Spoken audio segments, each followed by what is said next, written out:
Happy Wednesday. This is Joey Silverfish, joining you from Cybertown, UK.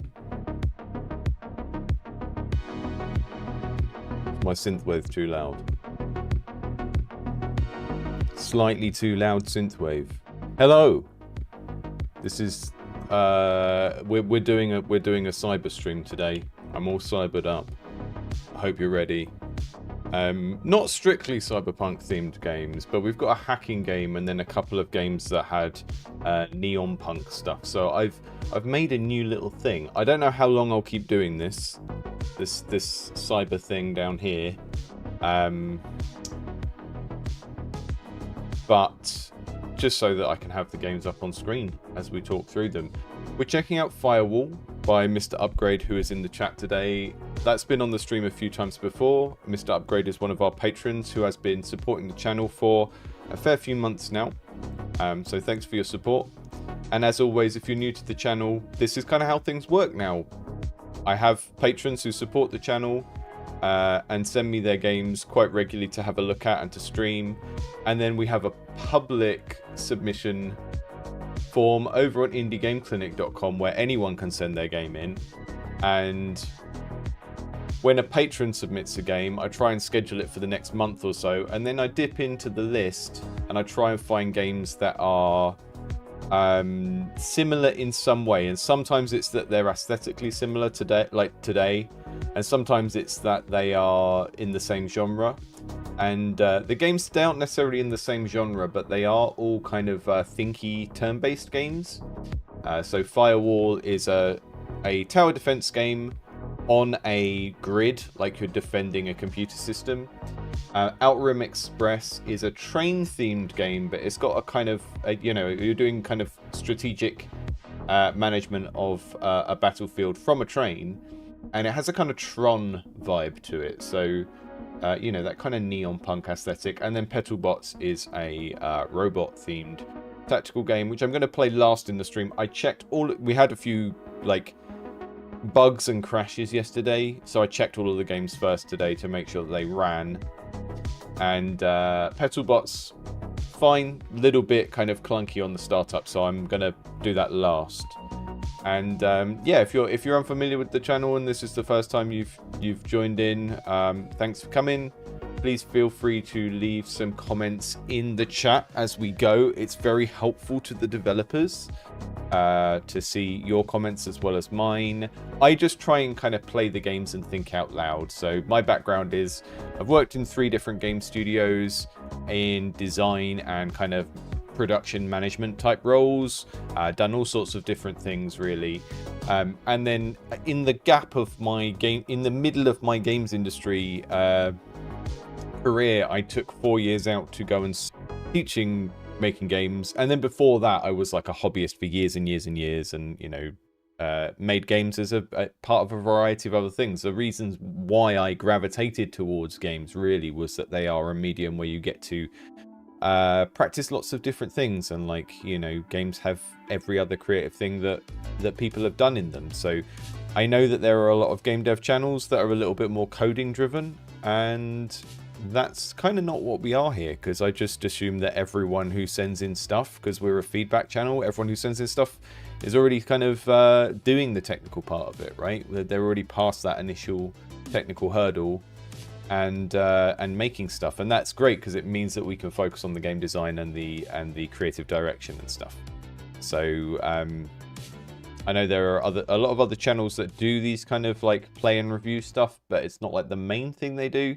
Over here it is the main thing that I do, and I like it that way, because although I'm kind of happy to sort of code things and explain what I'm doing as I go, I've never found teaching the technical side of things to total beginners to be super rewarding, because I come from a background of, if you want to do something, you try and you read the manual, and you have to sort of learn how to teach yourself to a degree, and then once you've got a certain way, then it's time to sort of engage with getting other people to help you. That's kind of how I've always felt about those things, and it was always a struggle for me teaching because of that, really, because people hadn't done that first step of being a hobbyist first, Okay, so Petalbots is there, Firewall is there, Outrim Express we're going to play in the browser because it's only browser-based. We're going to do Firewall first. I think that's the way I had the list set up.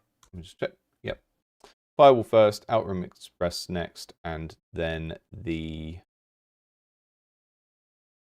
Petalbots at the end. And just to check, I do have some sort of money cheat I can use.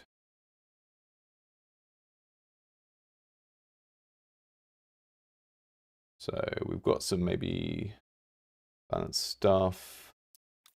I think, okay, I don't have any money or rank on any of my save profiles, so there's no difference between those. Just checking that before we start, because sometimes I'm playing a game that I've played before, and even though it's a new build, there's a save on the machine. New game. Oh, this is the first time I've seen this. Work in progress. Imagine cool map. I want you to, with me, imagine the cool map. Let's just go back to the Chrome Dreams by Ben Ellison for a minute. We're going to have 5 seconds of imagining a cool map.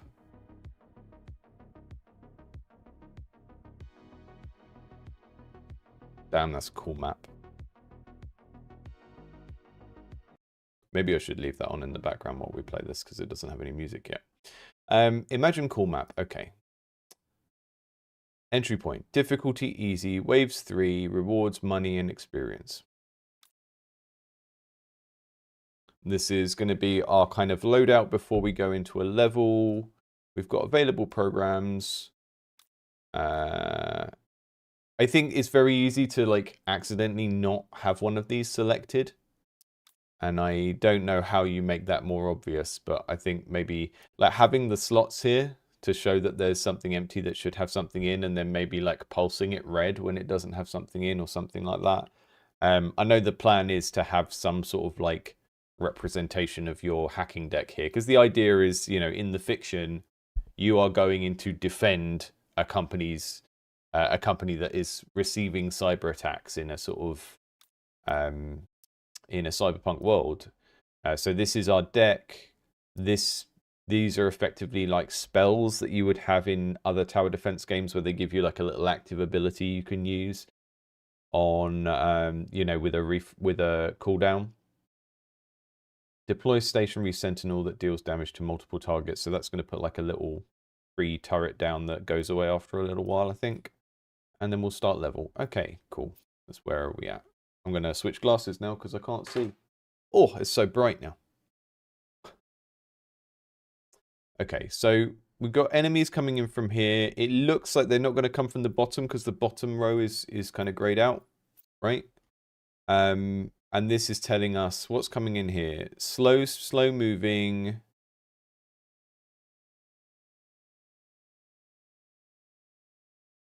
Slow and sparse. Okay, so it's going to be, these are the kind of things we're going to fight, these guys. Spams. They don't have any defense, so whatever we build... I'm going to try and like play this quite slowly and think out loud a lot, because whenever I play this, normally when I'm playtesting, I tend to just like whack things down.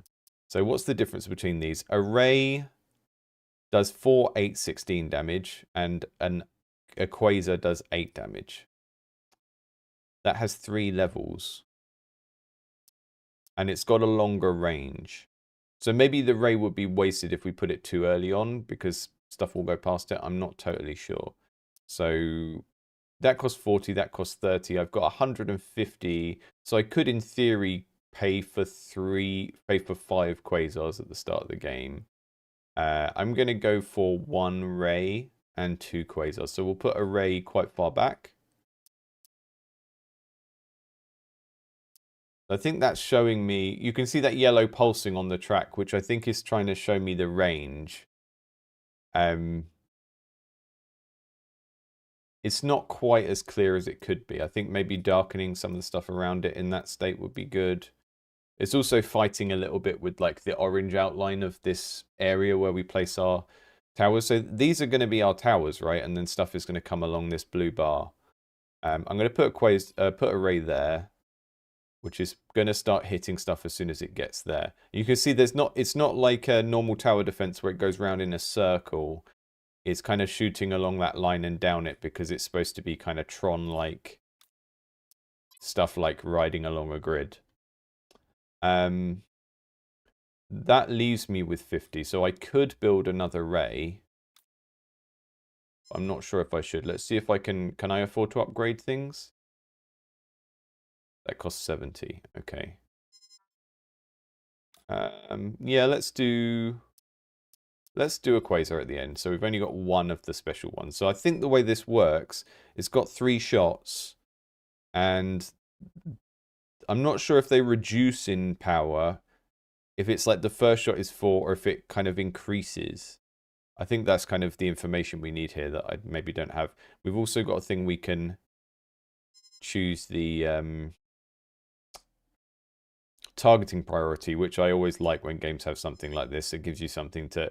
You can kind of micromanage, but not in the moment, you know, unless you really need to. So everything that gets through is going to lose us this system health up the top. So I put the final one in the lane on target the thing with the lowest health, because you don't want like 2 things coming through and it's attacking the most healthy one and then they both get through, right?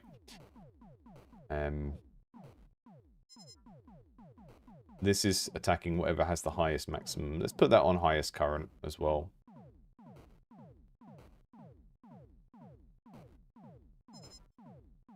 First in lane, first in lane. Let's do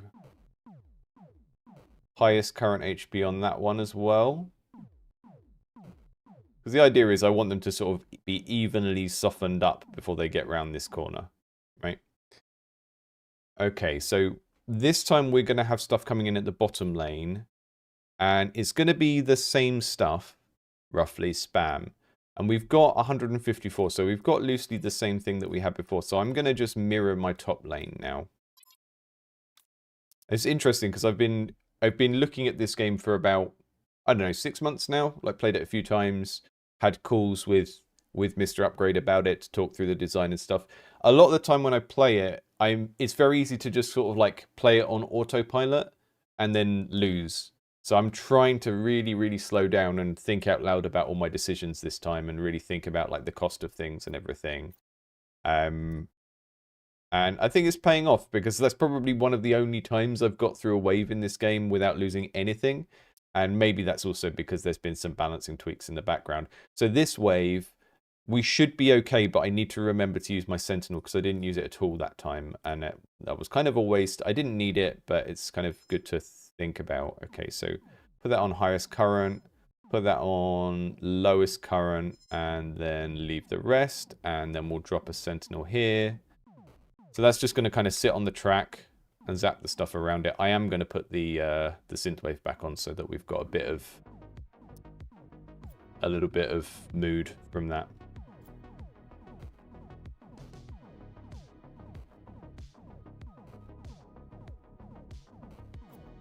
I love these kind of visual effects of the... That's like the energy going to these. So there's a sort of... You can see it up here, this yellow bar. Okay, 1 for the skill, cool. This yellow bar up here is like how much of the compute of this is being used. So it's almost like you've got like a mana pool that is driving all of the towers and can kind of short out, and they will kind of show up as red and stop firing.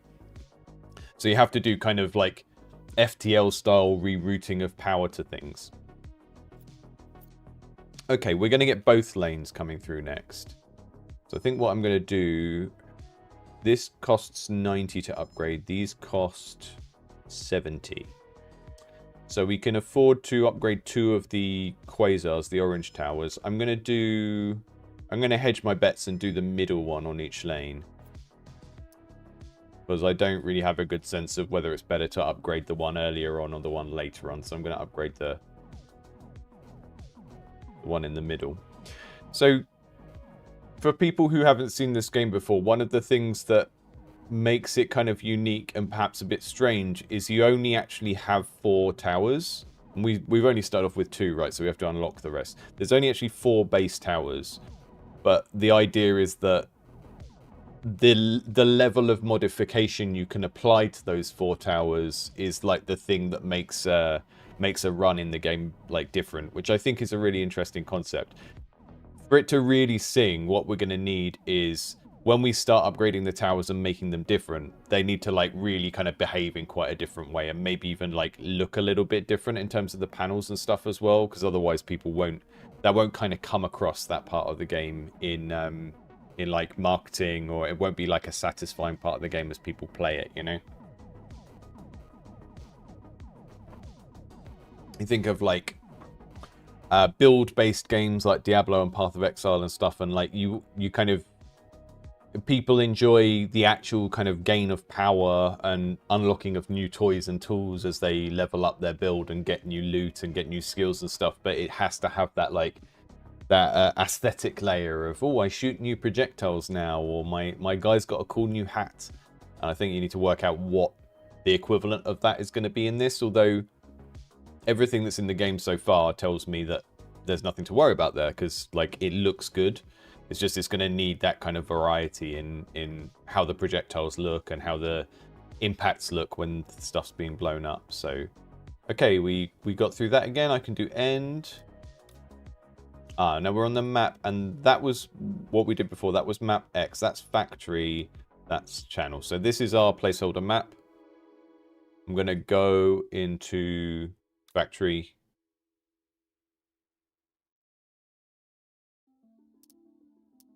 Make sure I take my... Yeah, I think we should just automatically have this selected to start off with, just to make sure that your playtesters don't have like an uneven experience because some of them forgot to do it, right? And it's not really testing anything by having it unselected. I mean, you know that the effect of that is that some people will forget. Okay, so this level's a bit more complex. We've got 2 lanes of stuff from the start. This is orange and this is yellow. Slightly kind of subtle difference in the colors. We'll look at what that means in a minute. And then we've got 2 sides we can build on that each has its own sector core, which is where they get their compute from to power them. And then we've got 2 other sector cores over here that it looks like we could join, but they cost 200, so we can't do that at the start. And stuff at the top is going to go around here, so it has a slightly longer track to go around, and stuff at the bottom has got this kind of faster track that goes around there.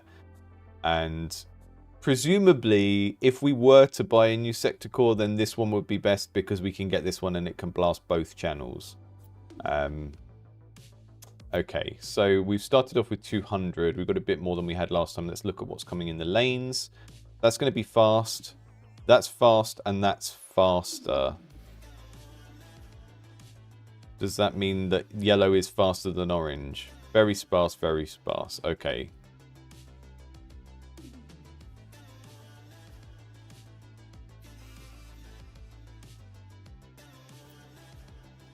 Okay. Still not totally sure.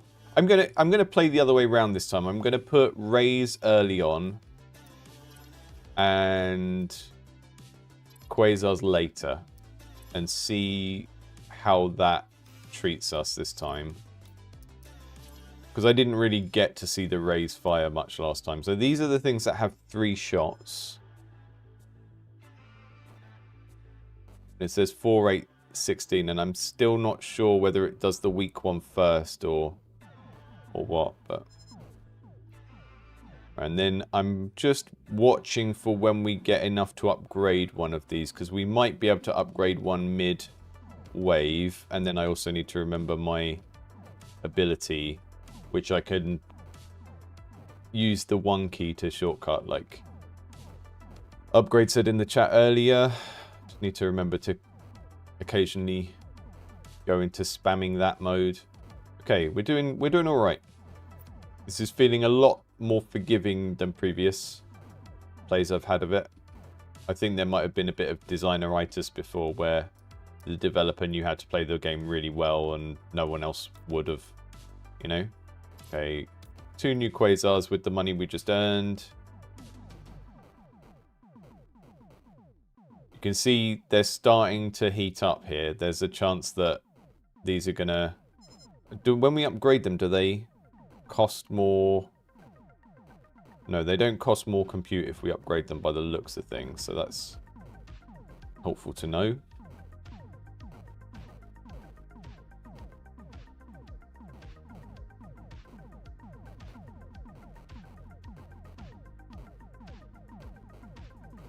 Yeah, so I think in terms of things that could make the game easier to understand, as I'm playing, I still don't fully understand how these kind of 3 shots are working, right? Because this is the damage stat.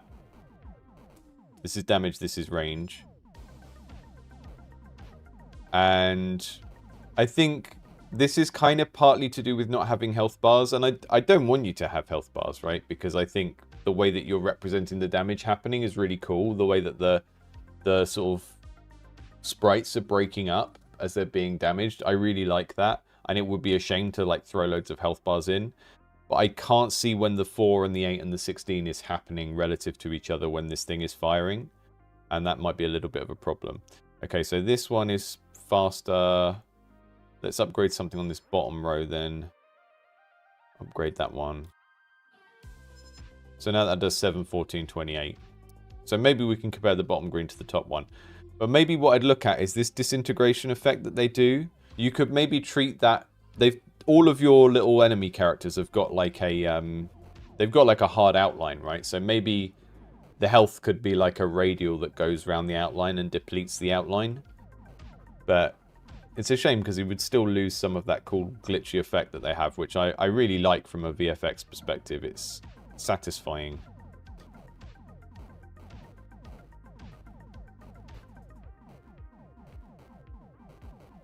But yeah, I also, because we're in kind of techno-fantasy land, right? If you go back to like the cyberpunk books, like Neuromancer and the Sprawl trilogy, like Gibson was always described as a techno-fantasist, which is like, what they meant by that was he knew a little bit about how computers work, but the world that he built was basically just like a guy that doesn't really understand how anything works, imagining the coolest version of it, right? That's kind of what we mean when we say Gibson is a techno-fantasist. I think you can take the same approach with some of this. So if you think it would be cool for like a ray hitting something to make fire, even though we're in a computer simulation and not anywhere where there would really be fire or ice or poison, you can still throw those things in, because Cyberpunk has always been playing at this like weird edge of sci-fi but using kind of fantasy metaphors as part of like how the Matrix explains itself, you know?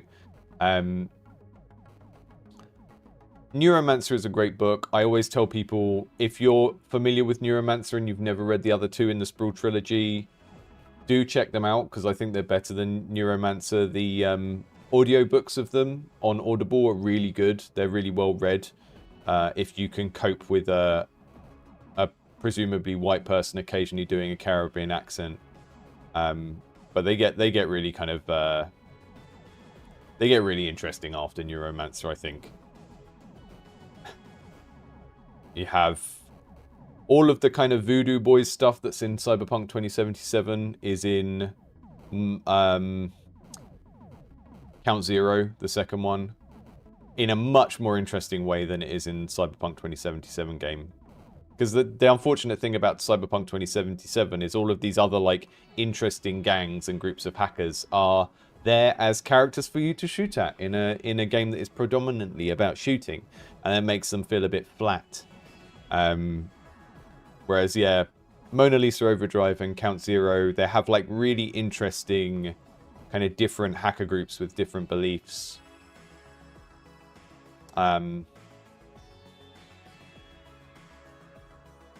Female characters with internal monologues as well. That's the thing he starts doing after the first book.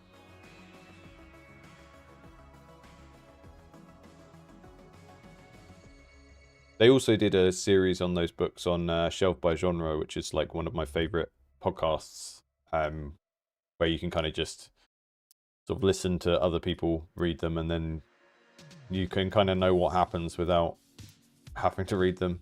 But the audiobooks are great. Okay, so we did Factory. We've done X of Factory, and we've got some money in the shop. So let's go to the shop now. I think we might also want to differentiate what money is in the progression of the metagame from what it is in the levels, right? Because we're dealing with like thousands out here. And it's actually a different thing from what we're using in the main game, right? So we're using the same iconography as if it's the same thing, but it's not really. Okay, hacking deck. We can upgrade maximum chip level. We can upgrade the tech tree. We can look at the chips. We can look at the programs, mods, gear. Okay, range extender. Oh, okay, we've got loads of stuff here now. So gear, what's a sector bridge?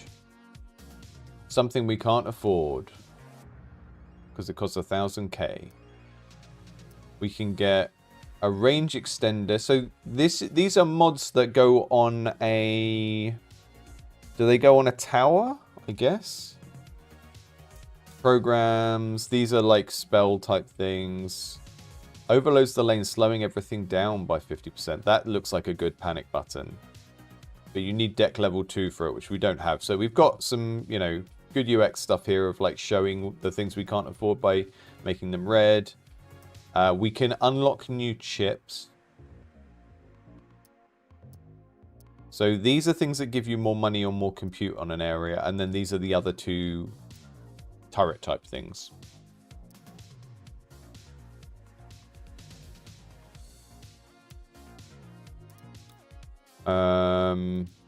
Hacking deck. To upgrade it, I need 300. Tech tree access unlocks tech tree. That seems maybe important. Let's do that. Okay, there's nothing else I can afford. So next time I come in the shop, I'm probably just going to buy whatever I can afford. And now I'm going to like hop over to one of the maps that we haven't done yet. I did factory. That was medium. Okay, that gives us 200. Now I'm going to start playing in a kind of power gamery way and just looking for what gives me the most money. I'm going to do spam. That's not the most money, but spam and factory are, and we haven't played spam. So I'm going to avoid the easy maps and probably alternate between X, factory, and spam. I will check out some of the easier ones, but I've just found out the shop. I've started to like care about upgrading the stuff in the metagame now, so now I'm going to be looking for the levels that give me the most money. Okay, so speed, normal, sparse, normal and very sparse. Okay, so we might need slightly more starting towers along the top. So let's go Ray there, Ray there, one of those there, one of those there. I think we might also benefit from more like asymmetrical layouts in this, because the tendency to just like mirror what you're building on both sides is very, very strong. And I don't know if other people will experience that, but I find it quite overpowering. I feel like the desire for symmetry is overwhelming my, what I should be doing, which is like thinking about the problem posed by the level. It's very easy to just like fall into using symmetry as a shorthand of like, well, if that works on one side, it will probably work on both. So I think if you can break the symmetry a bit by, giving one side 3 and one side 4, or making it so that they don't quite line up in that way. In terms of balance, I'm finding the first couple of levels, it's slightly easier than it was before. I'm getting through them without too much thought. But I think you almost want to create less balance in the actual level designs, because that's the, when you think of like how you lay out your towers in a tower defense game, particularly like modern ones where you can't just build everywhere and they're, like Kingdom Rush style, you have to build on certain spots. You want the level to present a problem to solve, and I think my kind of natural inclination to just try and make things symmetrical kind of overrides the bit of my brain that recognizes the level as a problem to solve. And I think that's why a lot of games like Kingdom Rush don't have... yeah, Maui said the same thing. I think that's why a lot of games like Kingdom Rush don't have symmetrical levels. And, this isn't a symmetrical level, but the problem is that this element is symmetrical, and it's what we start off with, so it kind of get the kind of symmetry override.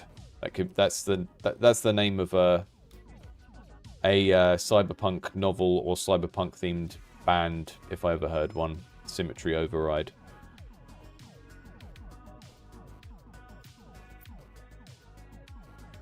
So Squilpy is saying they're having a bit of problem understanding where you place the towers. Yeah, that might just be a tiny sprite tweak we're talking about there. Okay, we've got the tech tree now. Cool. We've got programs. We can improve pre-computed matrices memory cells. Don't know what that means. Improve sentinel attack range. Let's do that. This is a sentinel, isn't it? Yes. Okay, so we've improved that. That's good. Yeah, so what Squilpy was saying about not understanding, basically not understanding towers versus slots. So I'll explain what's what, and then we can kind of think about some fixes there, because I think they're very small fixes. So these are towers. You can see they've got like a coloured outline, and the thing with the grey outline that's this blue thing, that's a slot. These are slots as well, but these are support sockets that like do something for everything here. I think the way I would fix this is to try and darken this ring and this ring. So you still have the little light in there like you've currently got.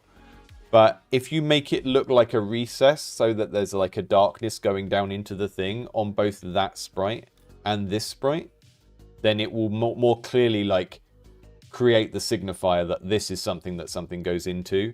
The other thing you could look at is you've got lights and stuff, but maybe there should be like little gold connectors at the bottom, because we automatically associate that with being a connection point.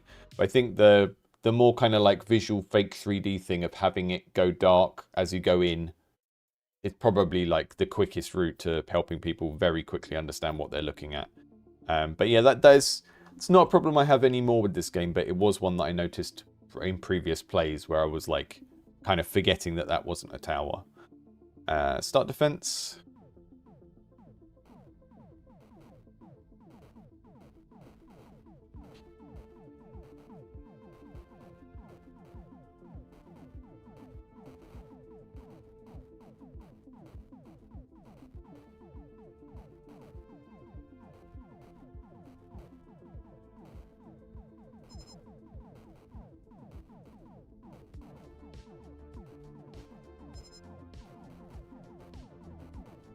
They're getting further along the top lane, so I'm going to upgrade this first Quasar so we can get a little bit more damage in earlier. But they're never really getting to the Ray, which is our last line of defense. I'm going to put that on the lowest HP. My last tower is always going to target the lowest HP, because if there's two characters going by, I definitely want to take at least one of them out. And then I'll put this one to target the highest. My first tower is always going to target the highest, because I want it to like, you see what this one's doing now? It's like taking pot shots at one and then the other and like spreading its damage, and I want my early towers to do that. So I really like that feature. I really like being able to sort of slightly micromanage the targeting. It's the sort of thing I would like to have in this kind of strategy game anyway, but it's also fitting with the theme. Reduces attack cooldown of all defense chips by 10%. That's going to make all of... So that's my towers, right? These are chips? Yes, they are. Okay, cool. I'm still occasionally struggling with the language, but to be honest, when has there been a successful Cyberpunk game that wasn't full of loads of jargon, right? Netrunner is the most jargon-heavy game, and one of the most successful card games of like the last 20 years.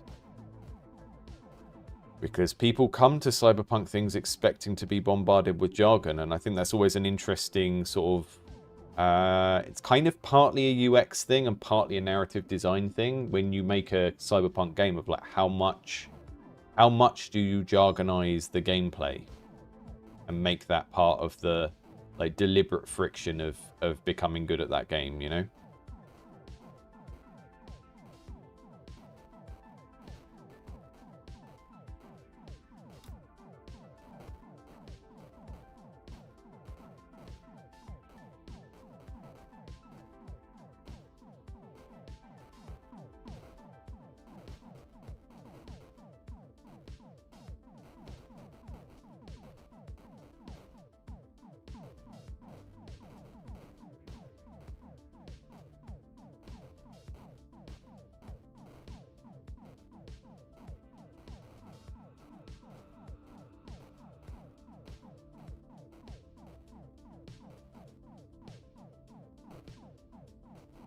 got a lot of money now, so I'm going to open up the next sector, even though... Can I do that? Yeah. Cool. I like the way that all lights up. That's really satisfying. Okay, we're going to put another quasar there. And then I can't use these support chip slots because I don't have anything to put in them.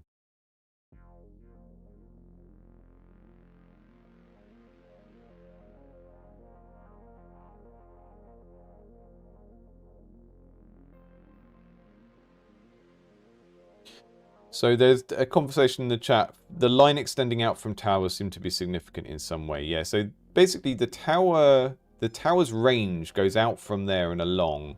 But then the thing that makes it confusing is their shot doesn't travel along that path, right? And there is at least one tower that does that. The shot kind of goes out and goes along.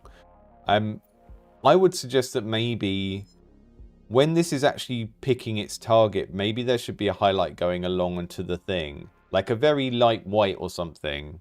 Not very strong, just to show that it's kind of like locked on.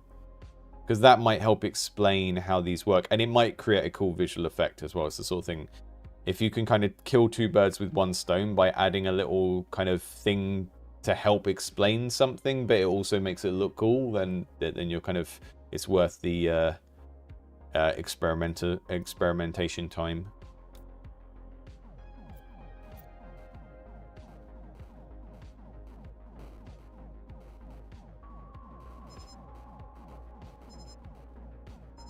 Upgrade this one, because this is our last line of defense now. So that will attack the lowest current, and that will attack the highest maximum. One of these is nearly overheating. Is that this SCX? Oh, they have names. So this is the one that's nearly overheating. Right, don't really know what I can do about that. I guess it's just telling me I can't really build anything else here. So maybe I need to focus on... I've got a mod matrix there. I can't put anything in it yet. So you can kind of see the structure of this game. It feels like it would be based around having fewer actual levels, but lots of like little slots and stuff so that you can do the levels more efficiently.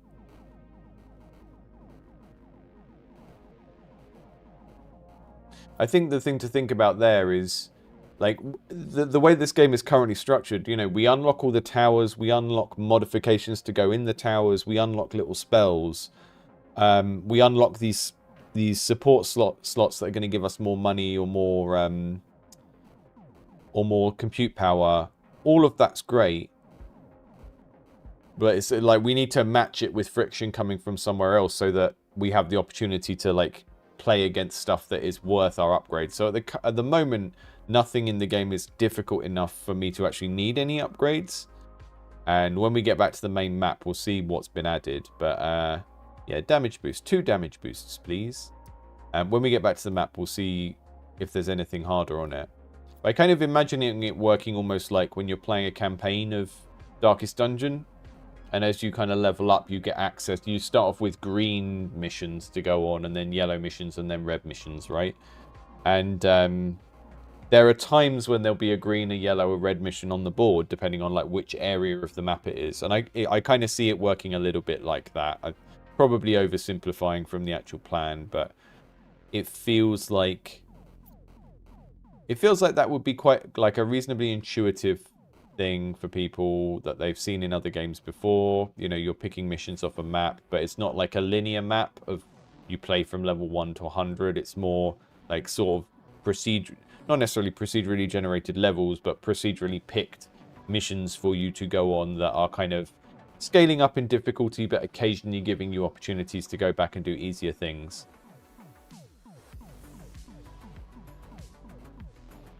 Yeah, so what Squilpy is saying, like, we're so used to seeing range as like you know, you click on something and you see a circle. And we can see the range here, right? Of like how far that goes. It's quite hard to link it to the shot that's coming out though, you know? So maybe when each of these has a target, if there's a way that we can go boop, boop, and draw a line to the target and kind of show that it's targeting that, I don't know.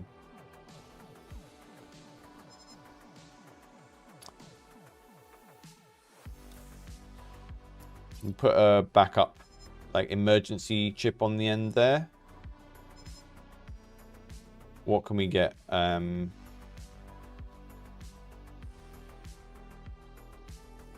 Upgrade our Sentinel program, and let's put a point on... Is there something... Yeah, increase the compute generation, because this was overheating over here.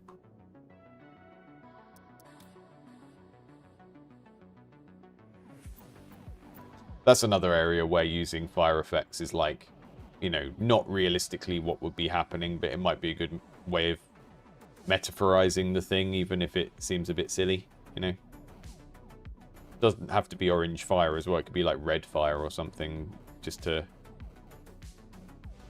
Maybe I'll get to the point where stuff's overheating again and we can kind of see what happens in this area. Hey, Brainoid.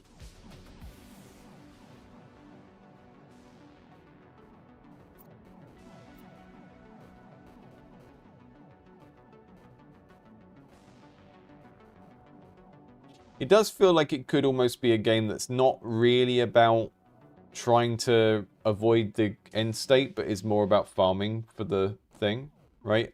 I feel like it could reasonably be one of those.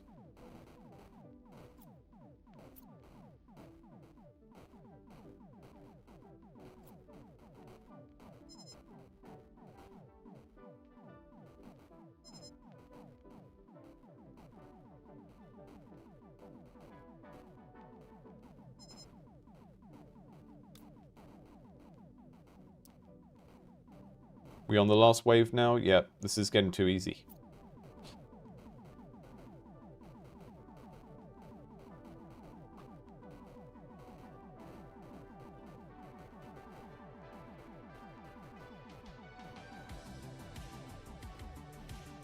I'm going to do a couple more levels with this and then move on to the next game. I want to go back to the shop and see what we can get.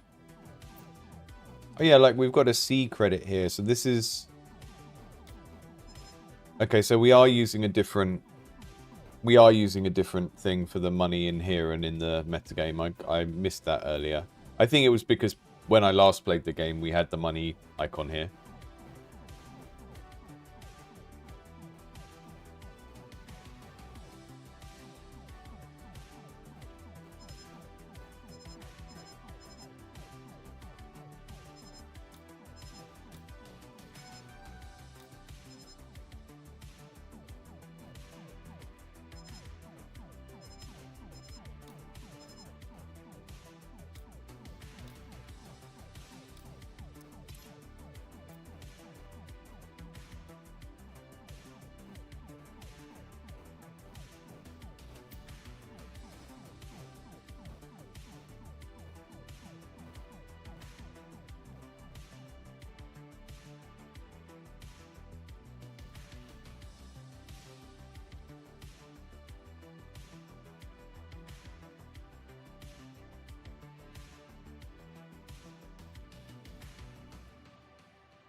Let's tone the beats down a bit.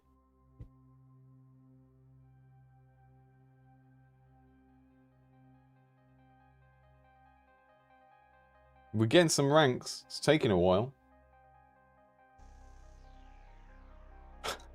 I'm ranking up so slowly. There we go. And shop. Chips. Okay, what can we afford? Hacking deck. We can get new chips. We can get new programs.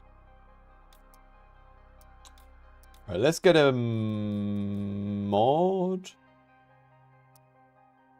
Let's get a mod. Let's get a damage extender. Okay. I'm going to go back and do one more. Oh, it's changed. Spam is medium difficulty. This is 80k. This is 140k. This is 80k. So we're going to do that one again. Get mods, get programs. Okay, now we're going to work out how mods work. Which is, they go in the mod matrix. Okay, so that is going to put a 20% damage boost on everything in here. Cool. Okay. Just put it in there straight away. Nice. Okay, I'm going to do... Just trying to move things around each time so I can see what works.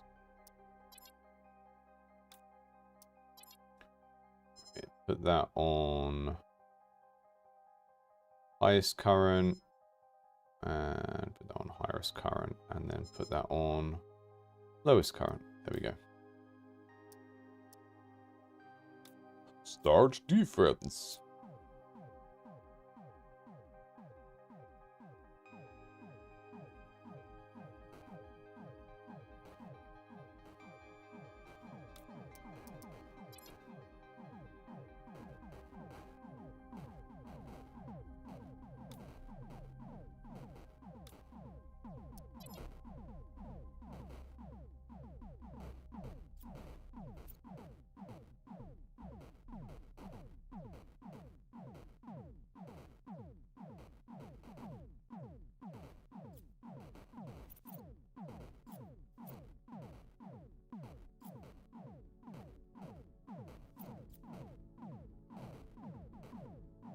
Hey Stanley, hope you're doing good.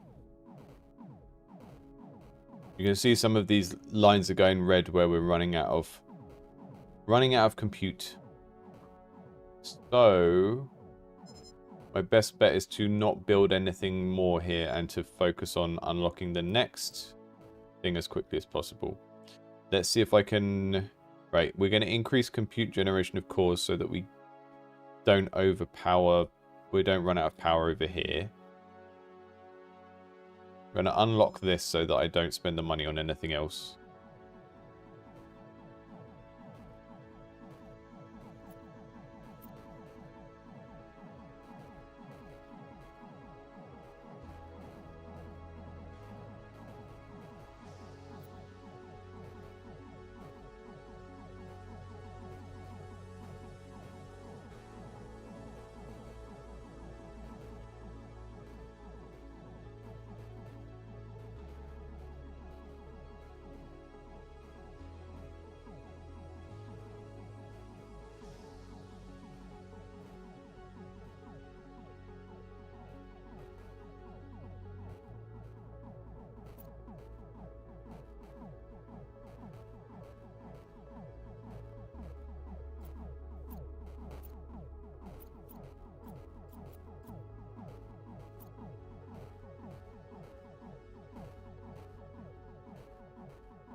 What can I do now? Is there a way I can make new towers cheaper?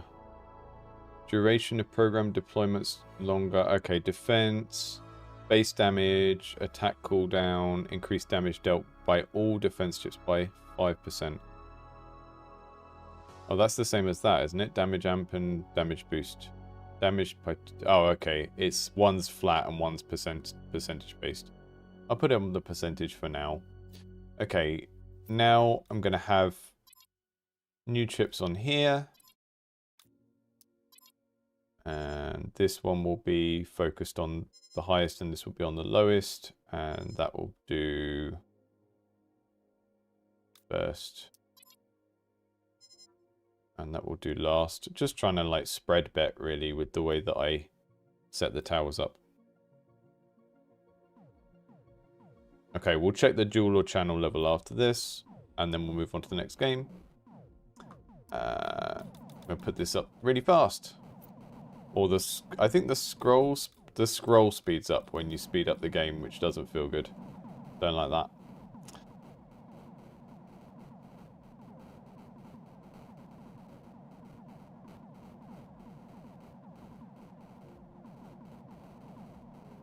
Yeah, we barely need the towers in this second section yet.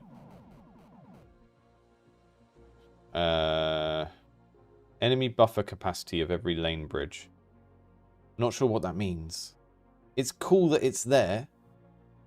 Might take me a while to understand what some of these things mean. It's not necessarily a bad thing. I think just make sure that when you have options, it's not too many of those types of things at the same time where people would... It's fine to like be presented with like 5 options and you look at one of them and go, I don't know what that means, going to ignore it. But if there's too many at once, that's when it's going to be a problem, I think. Or when it's too early, you know.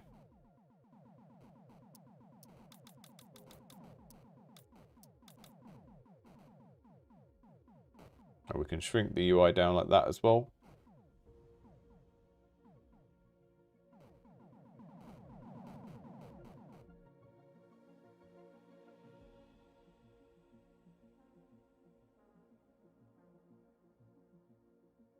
Get more compute, and then I can safely put a couple more chips on the start bit.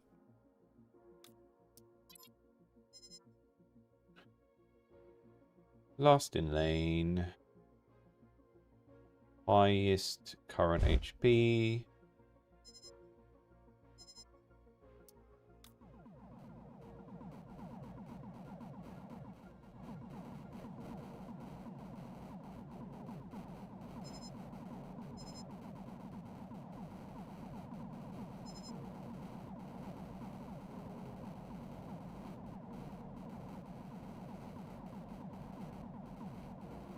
That computer's dying. I think we need like a little bit more error feedback when something is trying to shoot and doesn't have enough power. Because I can see the skull coming up to let me know that one of my defenses isn't firing. But we probably need that localized to where it's happening. There's a red line coming along, but we also need something to show that this is like failing to fire. You know, like this gets kind of grayed out. Then probably needs a sound effect for that as well. You need to make it feel bad when that happens for players to care about it.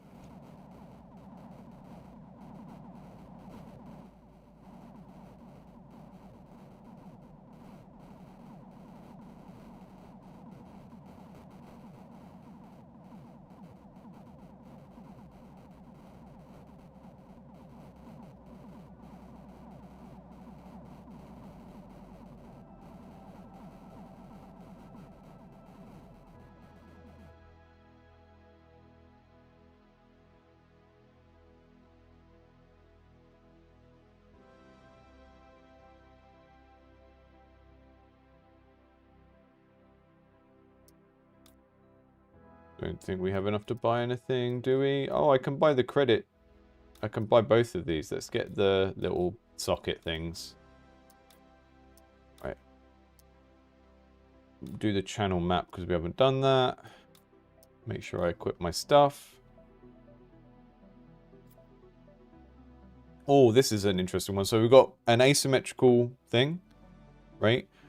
We've only got one tower to fire on this side.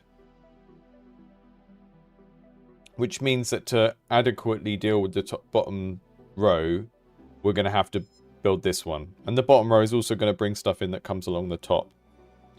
See, this is a much more interesting, like when we think of like tower defense levels being a puzzle with multiple solutions, right?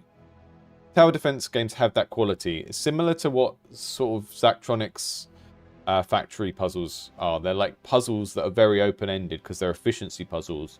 And as soon as you introduce the kind of asymmetric level design, it feels more like you're doing that, and it's immediately more engaging. Okay, so I'm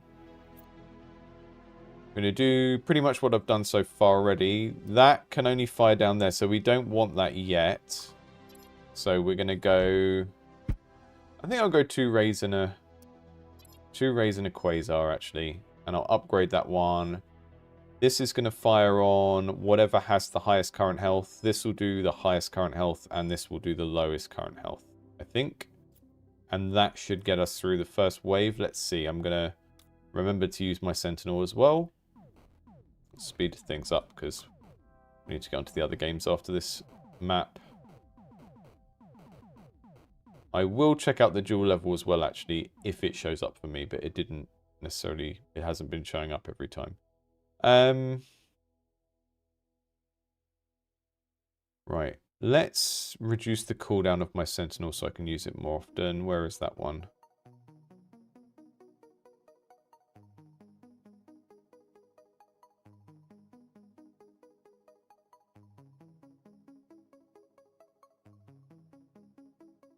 I don't have that at the moment. Okay.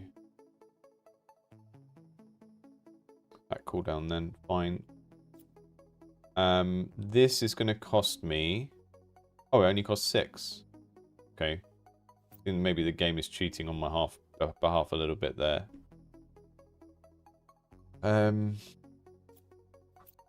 Yeah, the speed up slowdown is currently like hacked in by changing the frame rate of the entire game, and it feels a little bit bad to like use the interface when you're in really fast or really slow mode. Right, we'll do array there. One of those there. I'll put that on lowest, down highest, and then I'll do another one of these and put it on first. And now we can put some stuff up here that gets to attack everything. So I'll put another array up there attacking lowest current, and then we'll leave it at that and go.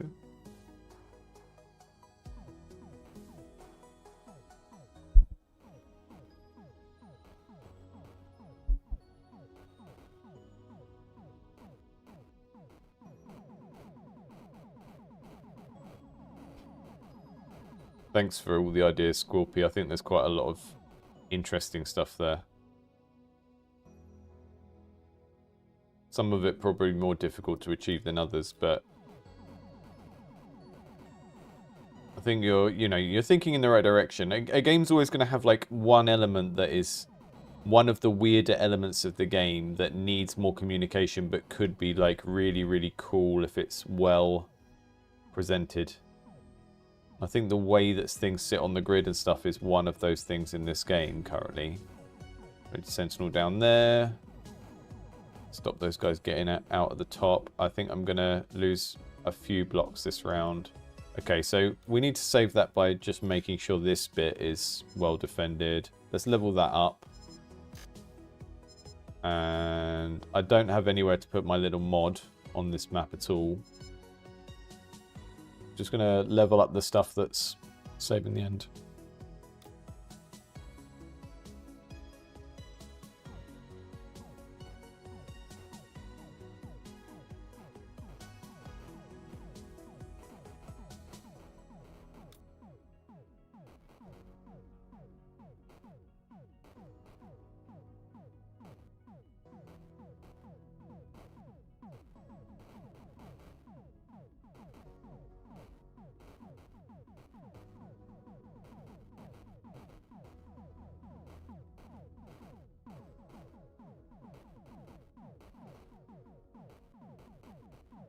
Mod in the tower, okay. Cool. Put that one in.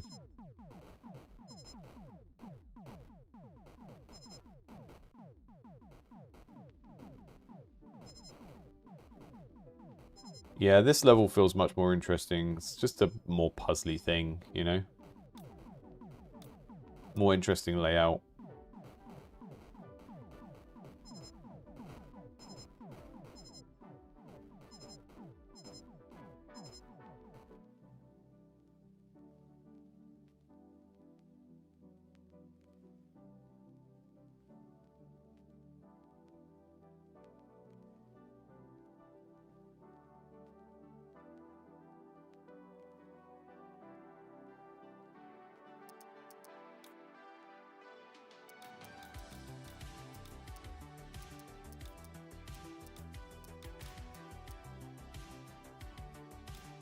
Very interesting that you can go quite a long time without unlocking the other two towers as well. Let's do Jewel.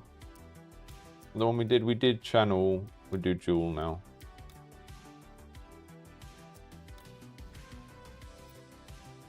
Okay, so 4 that can only attack the top. And then another thing that can attack both sides. Slightly less interesting level than the previous one, but still some stuff to think about. Right, so we're going to do... I'll do my normal setup. Highest HP. Let's put that one on first in lane. And then this one catching the stragglers.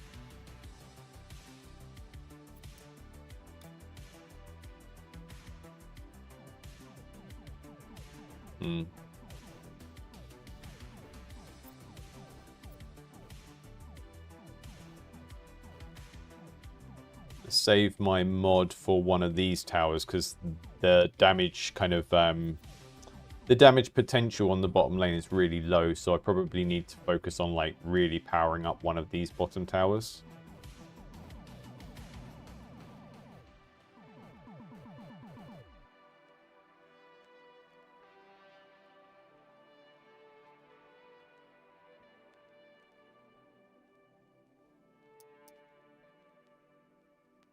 Oh, the bottom lane is coming in now already. Oh yeah, this only costs 6. Okay, cool. Ray.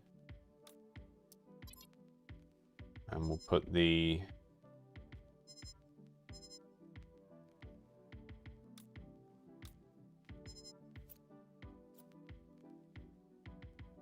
Upgrade that. Put a damage extender on it. And upgrade that one as well. Let's see how we do. Got my sentinels at the ready.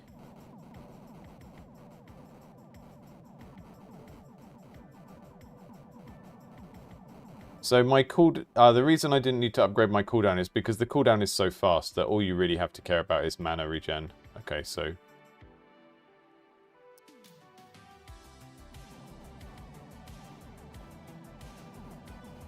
I do think our mana bar should be blue just because we're so used to that, you know, blue or green being the kind of rechargeable, spendable energy in the form of like mana or like stamina, you know. I guess stamina is yellow sometimes, isn't it? Yeah, that one works. I mean, I do prefer the asymmetrical levels. I would be tempted to say that like the whole game should probably only use symmetrical levels when it's to like teach something. Because otherwise you just lose the core puzzle of what makes it interesting to do a tower defense game, you know? That's great. Currently a private playtest, I believe. That one was sent over to me as the build, but I do think... I think I put it... I think I put it in the video description on YouTube, at least. There is a Steam page for that. So if you like the look of that game and you want to kind of follow the development, do go over, give it a follow, add it to your wish list. It says I'm not signed in. And you can kind of keep an eye on that as it develops. Will be out later in the year. I think one thing that's interesting about this game is like, depending on how it's balanced, this could end up feeling like a very, very tight game where it's easy to lose. Or it could end up being almost like... I don't think casual is the word, really. But I can imagine this game being a game that's less about trying to avoid the loss state and more about like how efficiently can you farm. Because it's very satisfying to like spend all this time thinking about building stuff and where you put your mods and stuff, and then to just kind of sit back and watch stuff get destroyed, you know. And I feel like there's a way of balancing this game or introducing other mechanics that would make it really much more about like degrees of success rather than trying to avoid failure. And maybe you still need the failure state, right, so that people don't just no-brain it. But maybe there's like a version of the game where, I don't know, certain enemies like give you more money if you destroy them quicker and stuff like that. And it becomes more about like, how well can you succeed at the game rather than how hard or easy is it to fail. Talked about this in the difficulty video that we put up. So folks who are new to the channel or you watch the streams and not the video essays, I did a video essay a couple of weeks ago about difficulty and challenge. And you should check it out if you haven't yet. It's not a like how-to. It's very much just me thinking through a bunch of different concepts. For this video, challenge and difficulty in game design. There's a essay that I picked out from a someone on GameDeveloper.net where they were talking about the aspirational difficulty versus the constant difficulty. And the constant difficulty is like what in the game is trying to make you lose and how difficult is that part. And then the aspirational difficulty is like how challenging, how difficulty is it in the game to do well. And yeah, like Zachtronics games are a good example of that, right? There's not a fail state in a Zachtronics game. You just kind of complete the level or you don't because it's a puzzle. But then you can complete the levels badly or you can complete them well.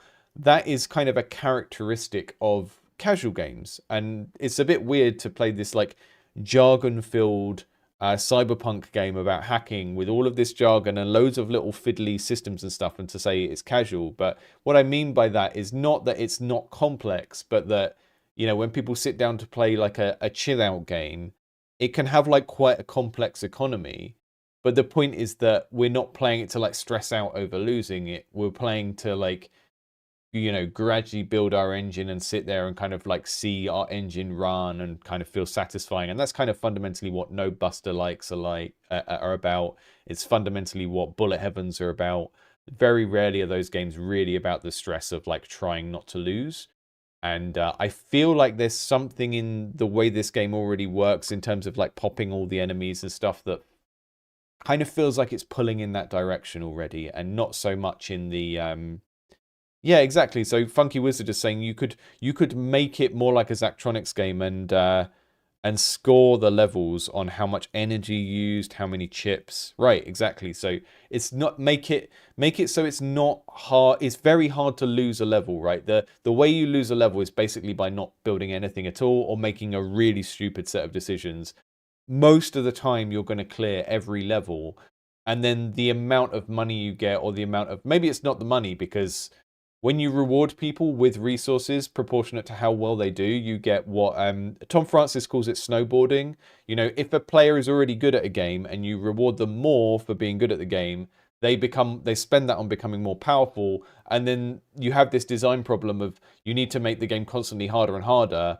And players that are already good at the game don't necessarily want to be given tools that make them too much more powerful. They might want the feeling of that, they don't necessarily want to like get tools that make them so much more powerful that then the game kind of has to like do this fake auto balancing against them. That's one of the reasons why some of the best rewards you can give players for skill are things that are presented as more power but are actually more challenge, right? So if you think of how deck builders like Slay the Spire gradually unlock their series of cards, if you go through the process in Slay the Spire of unlocking the characters and unlocking all their cards, you will feel like you're getting more powerful stuff, and generally you are, but the more powerful options that you unlock as cards that go into the drafting pool are often harder cards to use, more difficult cards to use. And like all kind of collectible card games have that balance as well of like certain cards are just good choices but not very interesting, right? Like a lightning bolt in Magic the Gathering. Always good to have a lightning bolt. Not very interesting, something you can always use. The really big kind of payoff cards that do something really cool often have a lot of like contingency around them where you've got to have this certain setup on the board and these other cards in your deck to make them work, right? So when you're thinking about how players earn a resource in your game through being skillful and what they spend it on, you might, if you want to avoid the snowballing problem that Tom Francis talks about, which is, you know, rewarding skillful players with more power and then having to balance against that, maybe think about when you reward people with more power, that power comes at the cost of it being more difficult to use. And that's even true in like, you know, kart racing games and Mario Kart, Wipeout. The fighting games, right, where you unlock the characters through playing the campaign, the stuff you unlock later in the game tends to be the stuff that is more difficult to use, that has a higher risk-reward ratio. Like the cars you get at the start of Mario Kart, they have a lower top speed, but it's also easier to recover from a crash, right? So they're training cars, they're easier to use, they have less like maximum power, but when you mess up, they're more forgiving. And then the cars you unlock later in the game, they're way less forgiving. So they're basically a built-in difficulty mode, right? Where you can go faster, but it comes at the price of like the game being fundamentally more difficult because it's actually harder to drive a faster car, right? So those are some things to think about when you think about like how the power scaling and the economy works in your game. You want to give people the illusion of getting more powerful, but if you do that through like actual raw numerical power in the game too much, then you're going to create these kind of balancing problems for yourself. And obviously, if we think of this as like potentially being a kind of pseudo incremental where the fun is actually, you know, you spend a lot of time thinking about the strategy and the economy, and then you just sort of like relax and watch things pop, right? This game could go in that direction. And obviously the numerical scaling is important there because you want to see like, you know, 5 minutes ago, these guys were getting this far along the track, but now I've leveled these things up, they only get this far along. And that's the kind of satisfying thing to see happen. But one of the things I would encourage the dev to think about here is that for everything in your game you can upgrade, the length of kind of consequence, the length of time that upgrade lasts for, should probably like be inversely proportion to how powerful that upgrade is. And this is something you'll see in multiple games. So if I have like an upgrade I can pick during a run of a roguelike, that upgrade can be quite big because it only lasts to the end of the roguelike. Whereas if I have a metagame upgrade, like increasing the size of my health bar in Hades or Cult of the Lamb or something, that needs to be in much smaller increments because the balancing drift from a player choosing a different upgrade in the metagame is potentially much larger and lasts for much longer, right? Because if you think of like 10 different players playing the same game for 10 hours and they go into that metagame upgrade thing the first time and they pick one upgrade, that is going to change how that player's game is from all the other players for the next 9.5 hours or however long it took to get that upgrade. Whereas the upgrades that they get during a run, which don't persist, they are just part of the identity of that run, not part of like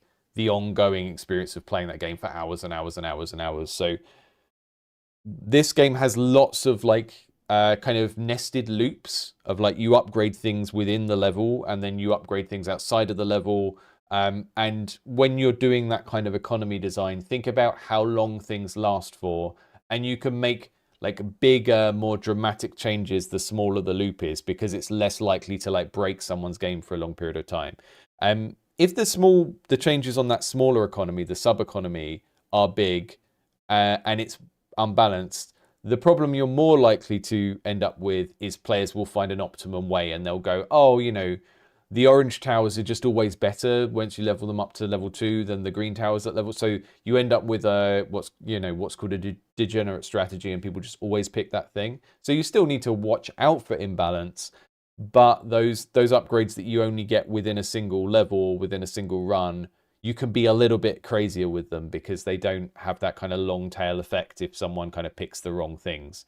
And with those kind of more long-term metagame upgrades, the thing you're watching out for really is that you don't want one person to have a much worse experience of your game than someone else because they chose like an order of upgrades that doesn't work. This is why the concept of gimping your character came up in MMOs and why all MMOs have like a point refund system now. It's also why if you followed Aramis and Thornity when they were making a game about making a black hole, they talked about how they chose to like structure their upgrade tree and like deliberately make it so that players are usually locked into the same 3 or 4 options as each other, because it means people never really go off the path and have a dramatically different experience from each other. And that might seem kind of rubbish, like not very interesting game design, but I think it's a good idea in certain parts of your game to try and constrain it so that everyone has the same experience, especially if it's a game or a part of the game where like new or casual gamers might be confused. And I remember Aramis was talking about that. He's talking about like maybe they'd make like a roguelike version of the game that was more free and open, but that wouldn't be the core version of the game, and use the core version of the game to like train people, and then you let them go haywire and like have a more free experience of going down the upgrade path kind of later on. Just popping back into the chat to look at what else has been said.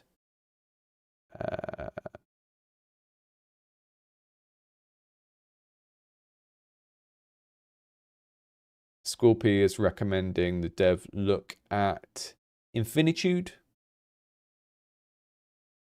Funky Wizard said, I like when the unlocks are actually new rules, new ways of playing. Yeah, that's kind of what I like as well. Like, I want complexity upgrades rather than easiness upgrades, you know?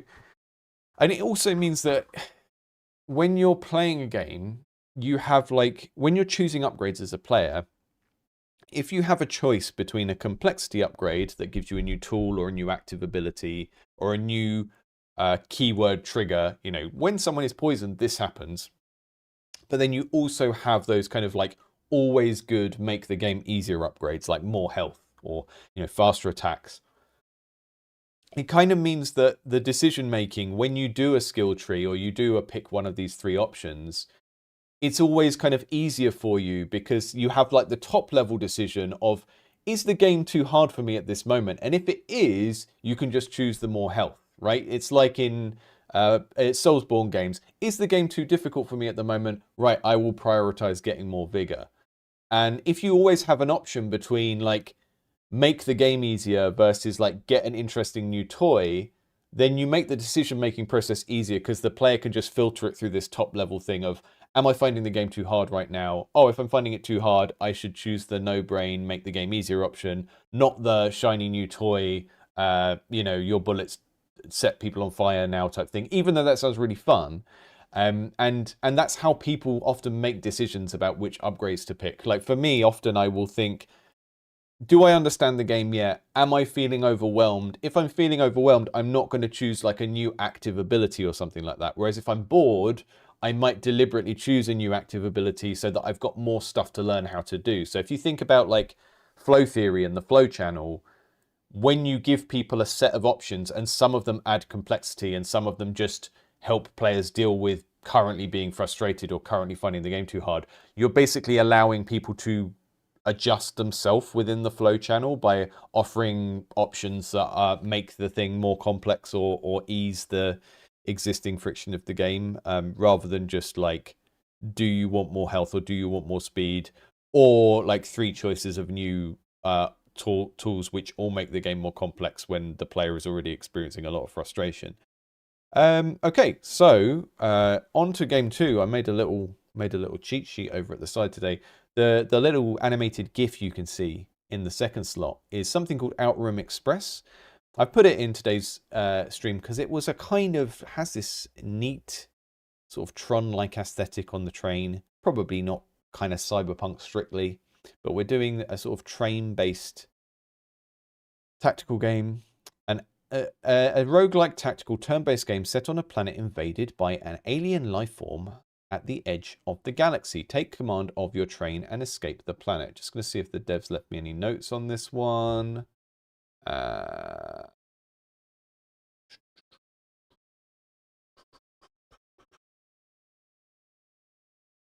Nope.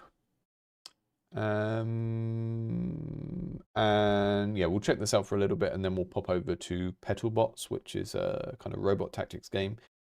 Let's check out Outrim Express.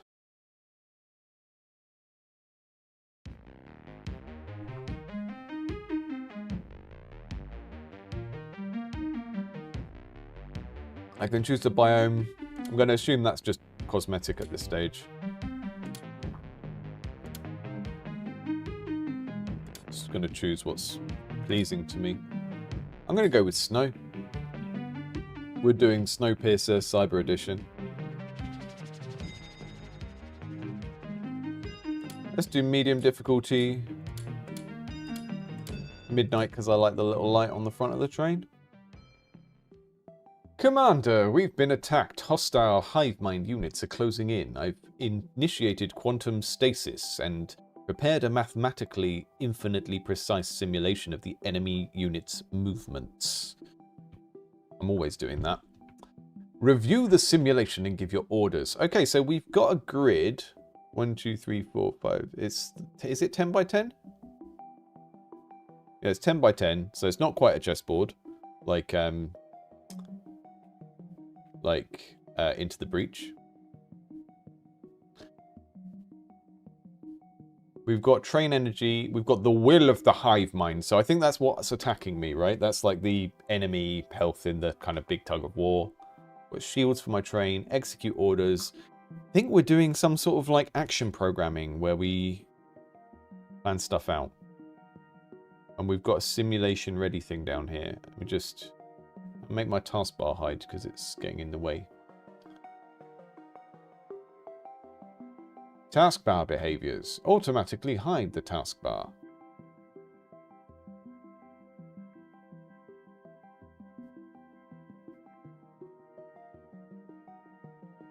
Are you going to automatically hide taskbar? Like you were told? Because I'm getting this along the bottom and I can't see all of the game.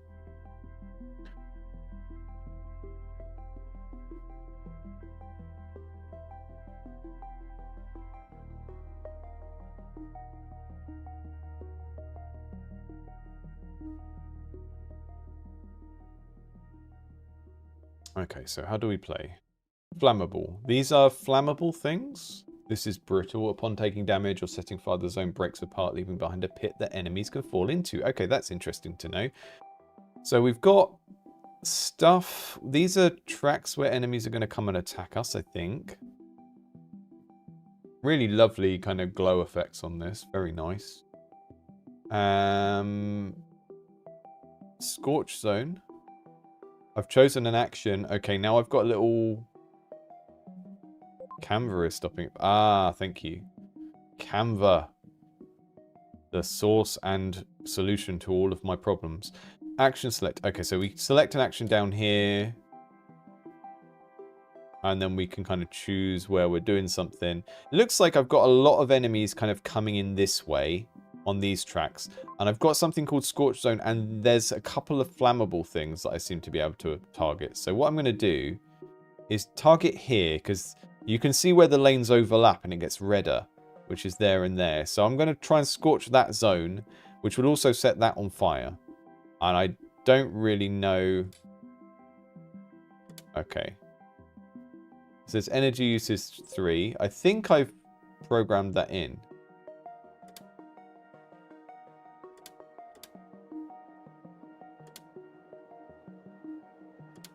Ignition. Select target tile. So when I've been clicking, I've been spending energy. So those guys are going to spawn. Move along. Ah, here. Okay, so I've got 11 steps of simulation of like what's going to happen. Really love the animation of these guys. That's cool. So they're going to come along those tracks and I need to plan my actions. It looks like I've already put them down. I don't know how you cancel the ones you've already done. Which is a little bit of a problem. Maybe if I go on... Oh, yeah, I go on those and right-click them. Okay, so... Does that mean I can step into the simulation and then wait until they're in a certain place and then go scorch the zone there? Like, does that... am I choosing when they fire? And then maybe do an ignition here? So that we're setting these on fire. And then where's this guy going? He's going all that way. So we... Maybe we want to do another scorch zone there.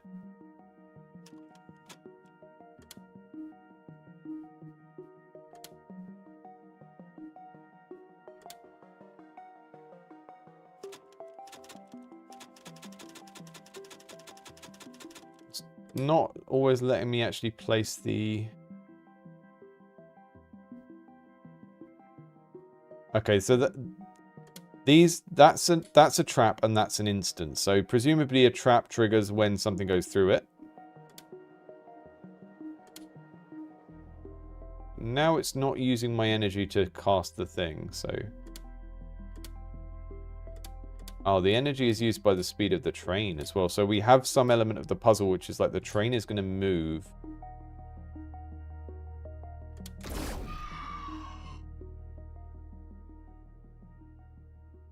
This is cool. I think what I'm struggling with, though, is it's not super clear when you're actually... Why is it sometimes possible for me to put the thing down? That costs 3 energy, right? Ah. Oh, I right-click to do it. Okay. I don't think that's very intuitive. Like, I really don't associate right-click with issue order in any sort of, like, strategy or tactics game.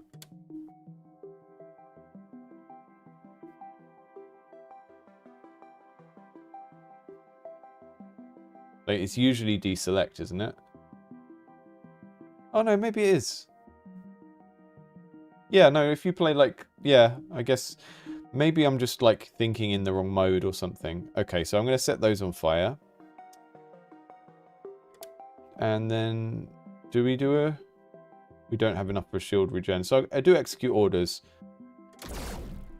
We set that on fire. Then these are traps that will trigger when stuff goes on them.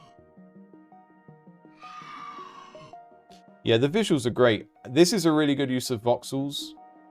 We're far enough away that they look good. I have a bit of a bugbear about voxel graphics. I think, you know, voxels are fundamentally, if you look at Minecraft, they're like a data management thing for like making a big world of blocks. And I think sometimes when people make art for voxels, they often focus on like zooming in too far so that you can see the individual voxels, which is kind of like the issue I was having yesterday with pixel art that's too zoomed in. You know, pixel art, voxel art, the whole point is you're making an image that is made out of dots, and then when you look at it, it tricks your brain into thinking it's some other form.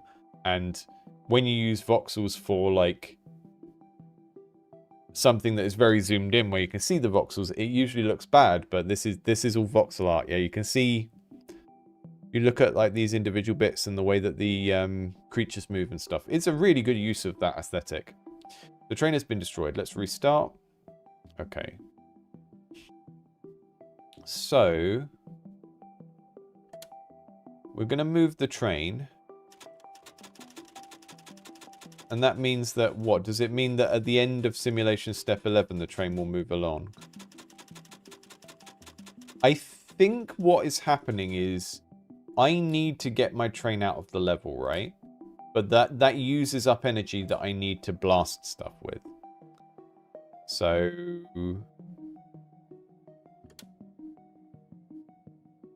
gonna get there, because that will hit whoever passes that first, and then also set that on fire. We're trying to like maximize our damage output by hitting spaces that are covered, that are traveled over by lots of enemies. And then we've got like 3 energy left. So if I do 1 there, and then we'll do execute orders. So it's very easy to learn.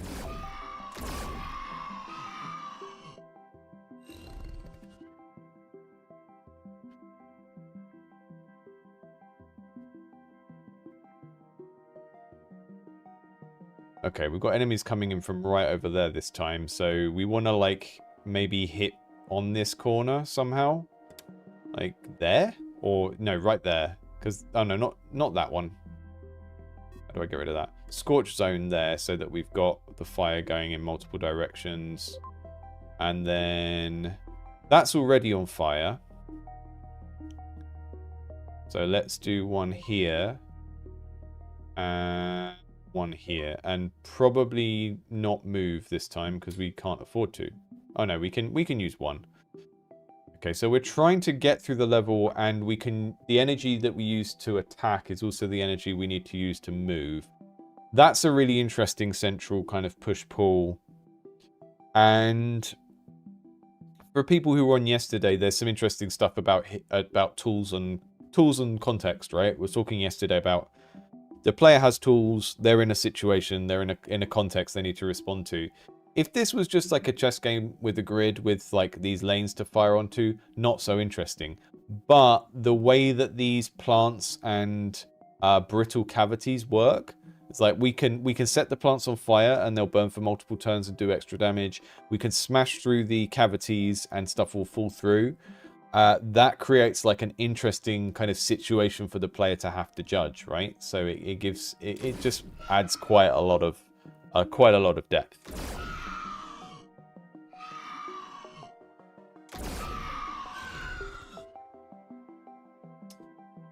Okay, so we want to damage that spot so stuff falls down it. So let's put an ignition on that.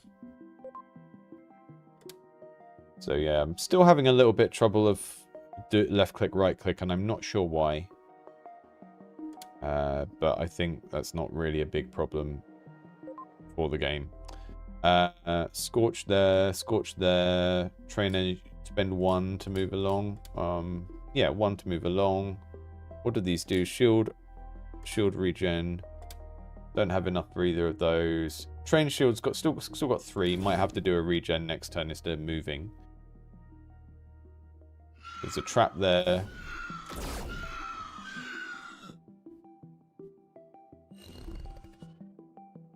So they take a damage when they move through fire.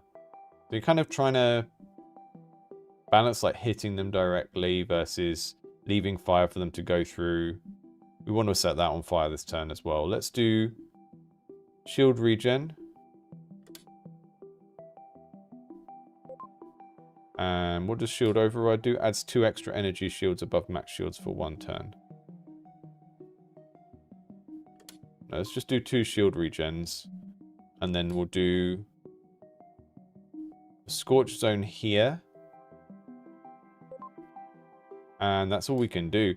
I do feel like maybe we need like one thing that gives you one little point of... One thing you can spend 1 point on.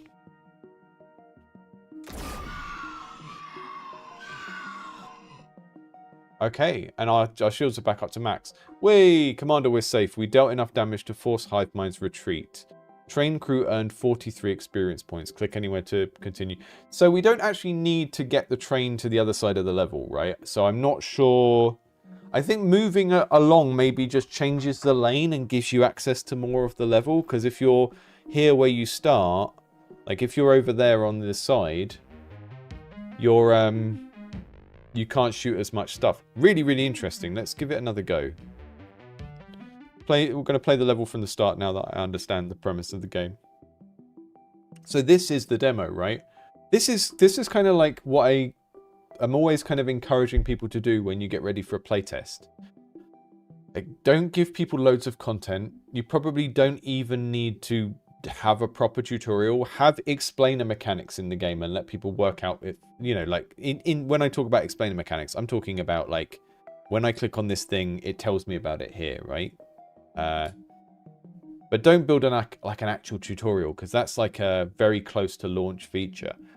But your game should have all of the kind of feel and like UX and the juice that is part of the identity of the game. This is what this game should be as a demo. It's enough for me to play it, the dev to then see what works in the game, what is kind of self-explanatory, blah blah blah, all the stuff they need to know so that they can later build a tutorial, and for the player to look at it and go, yeah, I like this, I want to play more of this thing, right? Yeah, I guess moving might sort of put us in a position where we're not getting attacked in the same place, right? Okay, so what have we got here? We've got all of these lanes only have one thing coming in. Let's do an ignition on that bit of plant there, because ignition only costs us 2, and Scorch... I was relying quite heavily on Scorch, but it does cost 1 more. So let's do 1 Scorch in our first turn and get these lanes, I guess. Yeah, let's get those 2.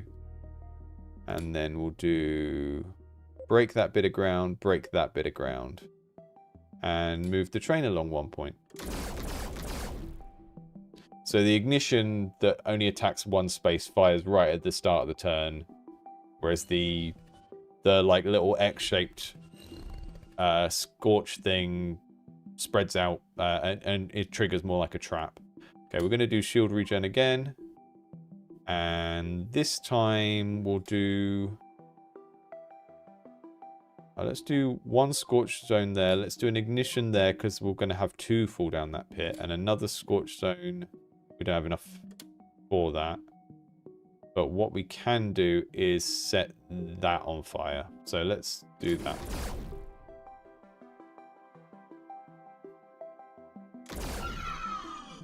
Like, everything about the visual design works with the mechanics as well. Like, everything in this is... You know, you're blasting things with things that set on fire, and it's all kind of red, and it just all kind of makes sense together. It feels like the kind of world and the art style are built around the mechanics in a way that is just makes it feel really cohesive, coherent.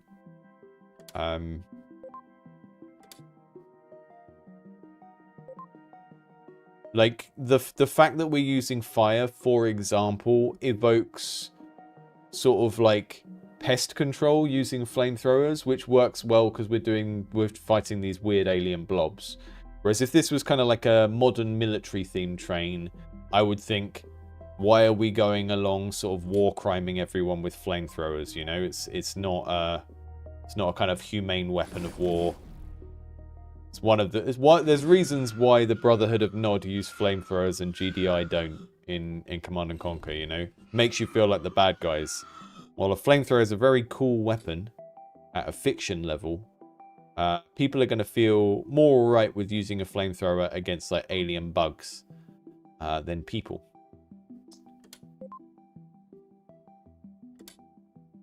Because it's quite a sadistic way of killing things.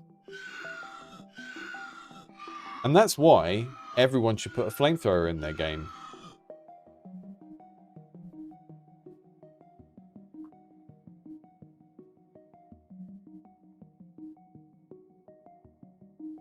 What happens if I just go really fast and get out of here?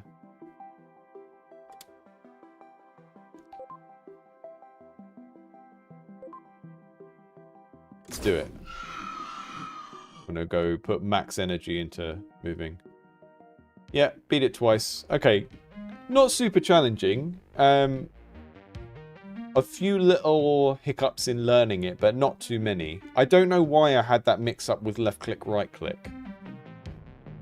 Was thinking of, yeah, I mean, like, StarCraft and stuff is click or click drag with left to select stuff and then right click to trigger it. I don't know why. I think maybe it's because I don't select my unit because I'm only one unit. This has got a really nice aesthetic, really good visual design. I think if you want to work out what the next version of this is. This works as a pretty good proof of concept, right? So if you think of like where a game is in the process of being developed, right? You've got pre-production, which is like in pre-production, we're working out what we're making. What are we making? And then at some point you kind of greenlight that project and you go, okay, we're going to make this. And then you kind of solidify the idea, narrow it down, and that's when you start going, okay, if we're going to make this and we're going to spend 6 months on it, a year on it, how much stuff can we make in that time to sort of satisfy what people expect from this type of game? So who is the target audience for this game? Well, it's people that like games like Into the Breach, right? Maybe it's a little bit smaller scope than Into the Breach, but people are still going to expect it to have some decent amount of content variety to sort of live up and kind of fit into that niche. So then we sort of start getting the question of like, okay, what are the things we can vary? What are the things we can make content variations of? And then given how long you give yourself for the project when you go into full development, it's like, okay, when we're looking at all the stuff in the game, what can we do variations on? Okay, we can have things attack from both sides, which I suspect is already a plan here because we've got a grid with stuff on the other side of it. We can make the train track go different ways. We can have different types of enemies that, you know, respond to different things. We can have different weapons. We can swap this kind of palette of stuff down here. And then, you know, we can have different environmental things that you trigger by hitting with different stuff. And it's really like that palette of content, like how big is that palette of content that I think ends up contributing to sort of like whether your game feels like a $3 game or a $10 game or somewhere in between. And I know people are sort of complaining about... There are people that want to play lots of small games and don't want to play like loads of games that take like 10 or 100 hours and have buckets and buckets of content. But I've been thinking a lot about that recently, and I think one of the things it comes down to is whether people are coming to your game to experience like a world and an atmosphere versus to learn a skill. Because I think if you make like an art game that tells a story or takes people through an atmosphere, like I think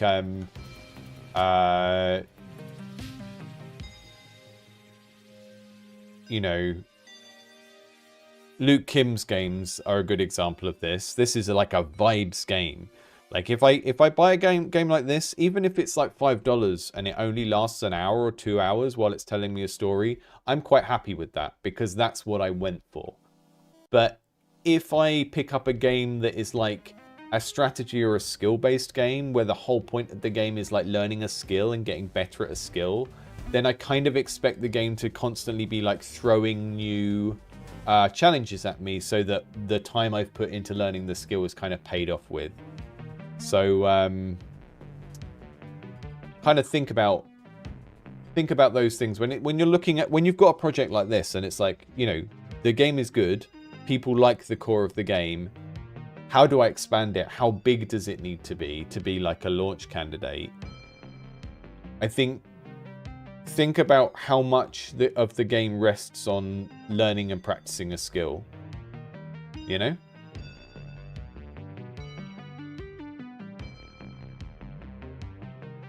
Because I think that is usually what determines how like big and content rich a game needs to be.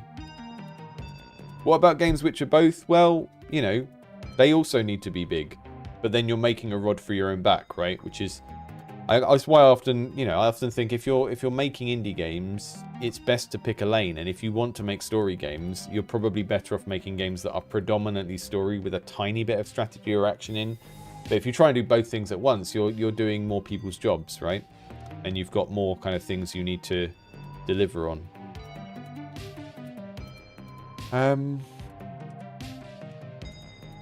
Right. Final game of today. Petal bots.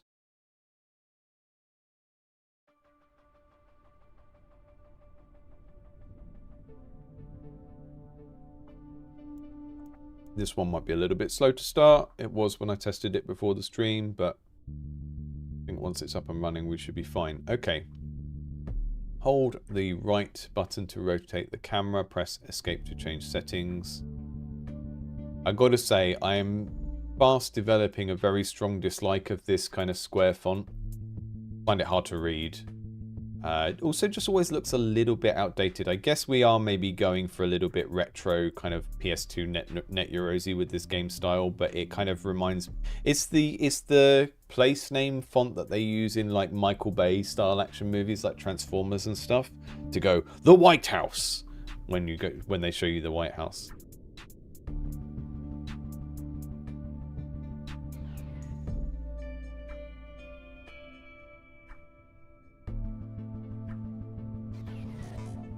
Okay. These are flower themed robots. Start round. That's a bad guy, right? Presumably. Nice visual design, looks monstery, black and red. This is my thing. Seems to just be looking around for targets. Press start round. Your turn to move. Hold F to move. Okay. So we got move and select. Okay, so I'm on a select kind of screen. At some point, I'm going to have multiple petal bots. I hold F to move. We go into move mode.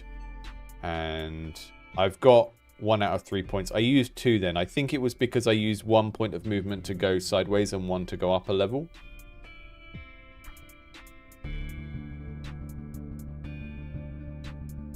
Squilpy, to kind of continue on that line of questioning, right?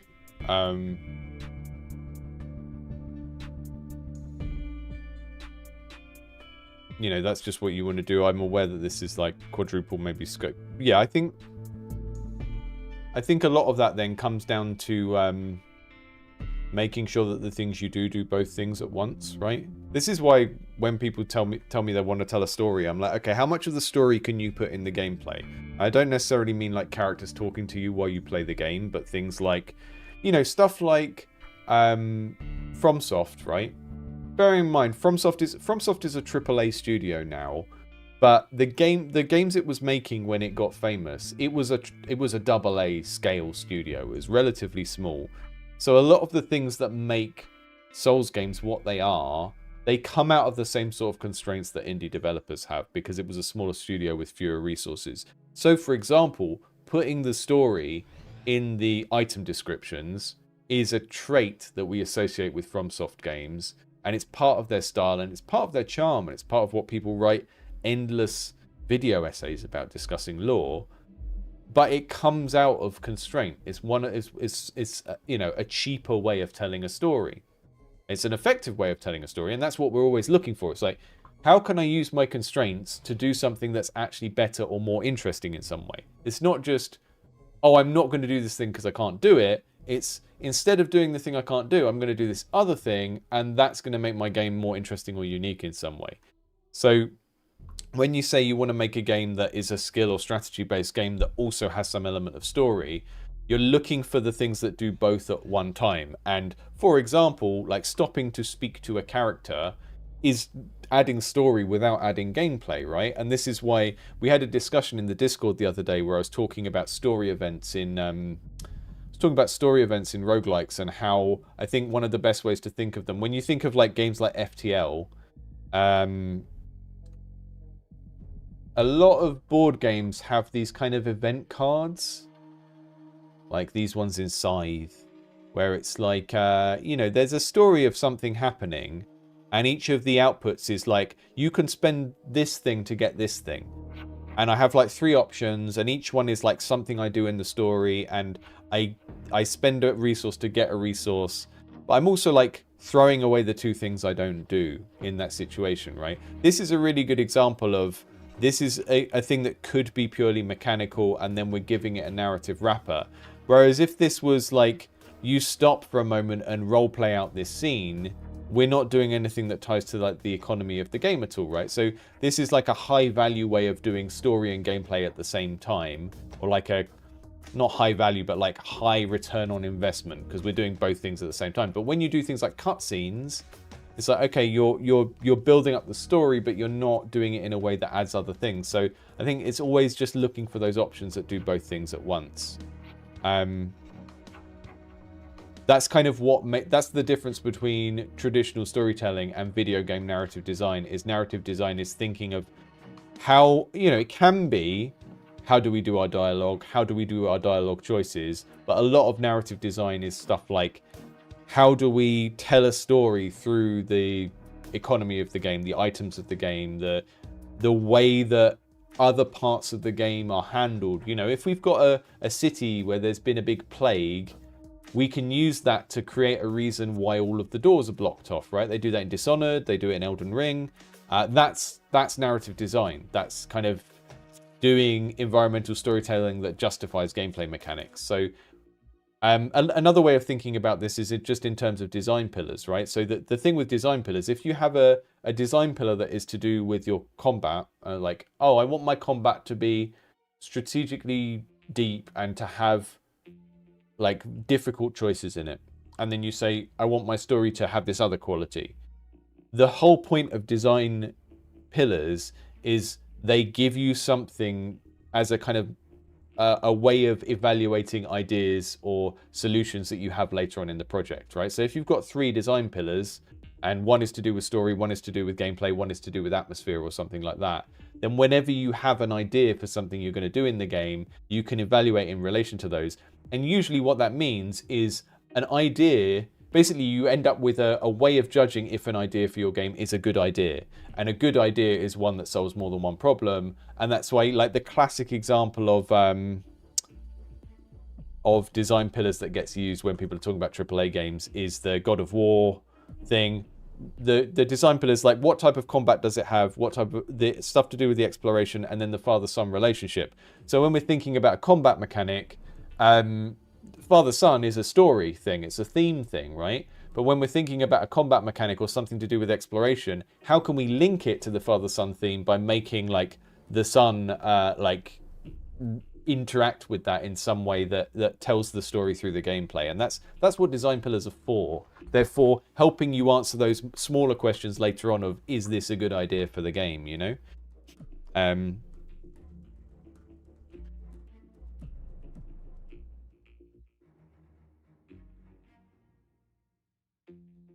I think, yeah, if you're doing story as something that happens between levels, the benefit of that is you can just write those scripts and you don't need to put them in the game, and you can kind of practice the writing part without having to build any of it. And I urge you to do that. Don't do what people do of like, there's this thing people do where they like rush to make their video game resemble the experience of playing a normal video game as quickly as possible, and that often means they kind of create the introductory story straight away. Don't do that. Like, create a set of scripts. If you're gonna do the kind of cutscenes between levels things, create a set of scripts and like write them in a non-linear way.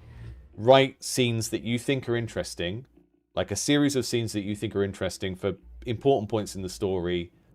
Work out the order and which levels they go on later on, but don't do that thing of like starting with the first thing because you're rushing to like give people who playtest your game a quick experience of like, look, it's a real game. Don't do that. Like, plan the scenes out, write the scripts, completely separate the writing from the implementation to start off with. See if you can come up with a set of interesting scenes, and then use that to inform like the structure of how you put that story in the game. Because you might just start writing it and find actually it's really difficult to write a scene for every single level or whatever it is you set for yourself. You need your processes for making your game to emerge from the practice of doing it, right? So if you just sit there, this is why you should never like write a massive game design document and plan a whole game out before you start building it.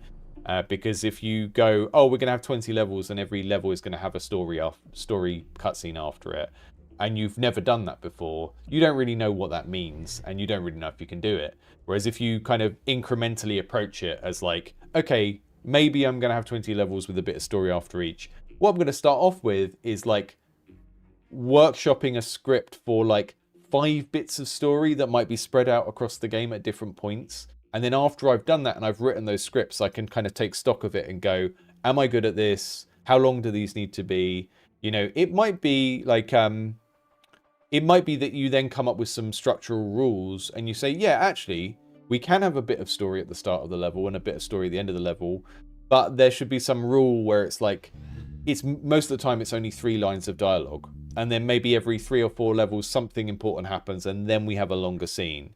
But you kind of can't really work those things out until you just start doing it. And the best way to start doing it is in a script, in a set of notes, rather than like rushing straight to the implementation of like, how do I build this all in a game engine? Because although it's tempting to do that, especially if you need to learn how to do it because you haven't done it before, you could waste like a lot of time creating the kind of technical holder for the thing in the software and then later on discovering, oh, actually, my dialogue sucks and I hate writing it and I don't want to write this many scenes with this many lines of dialogue. Actually, I just want a character to pop up at the beginning of the level and say like a one-line quip or something like that. So yeah, I don't know. Approach it incrementally. Don't you know, a script is great because it means you don't have to program anything. It's a way of prototyping part of the game without having to do stuff in the game engine, and it's a lot quicker. Okay, we're holding and dragging to rotate the camera. What does that mean? We hold R to attack. That shows me where I can attack. But I can't do anything there really because I can't reach anything. So I just do confirm round. Let the enemy move her on.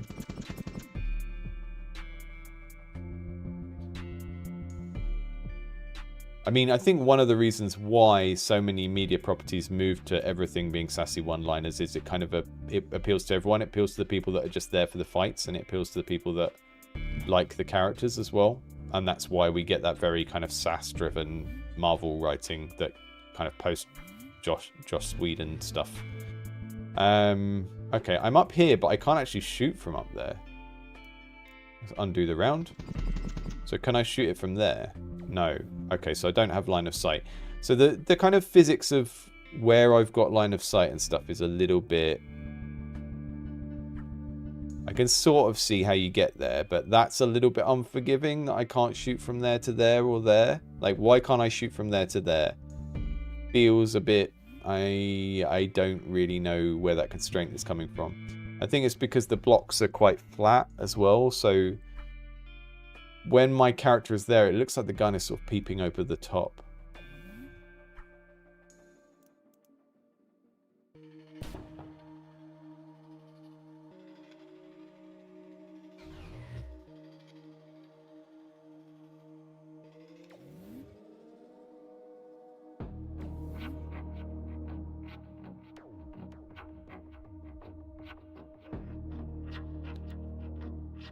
So they can shoot me from there, but I can't shoot them from there.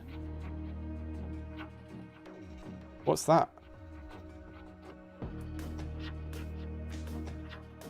I really love the kind of theme of this and the idea of flower-themed robots, and I like the art style. I don't like the Michael Bay font.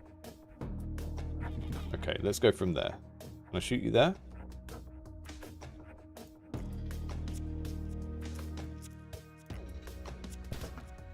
Ah, right. Yeah, this is really jank. I just reversed the turn and ended up like still taking the damage because. So there's some stuff to do with the way that the. Let's go back. The way that the turn taking is handled, I don't think is very robust. Whereas...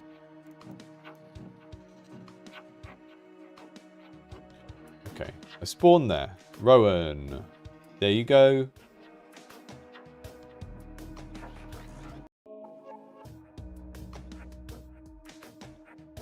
Okay, hold to move. We're going to go this way and take the low route yet this turn.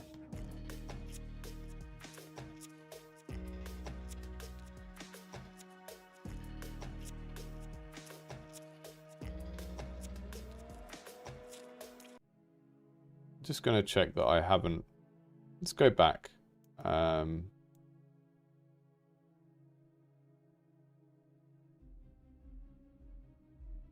Check I'm not missing some instructions for this. Because this looks really cool, but I'm struggling with some of the basic, like, clicking and getting things to move. Okay, so this is... Combine skills and bots to find synergies. Optimize your unit stats each turn and defeat all unit bots. So we've got this interface, which is like... This is why it's Petal bots, right? So this is a really cool thematic conceit that we've got like a flower thing here and we can change the kind of layout of our robot through that. Make the UI bigger again. Oof. And that changes like shot range. Okay, shot range, attacks, damage, health, movement. So if I do that, I get more movement.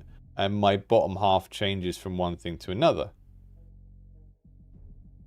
And I can do this stuff and then my shot range gets longer. I make the attack, make the move range even longer and then I get a little spider thing. Okay, cool.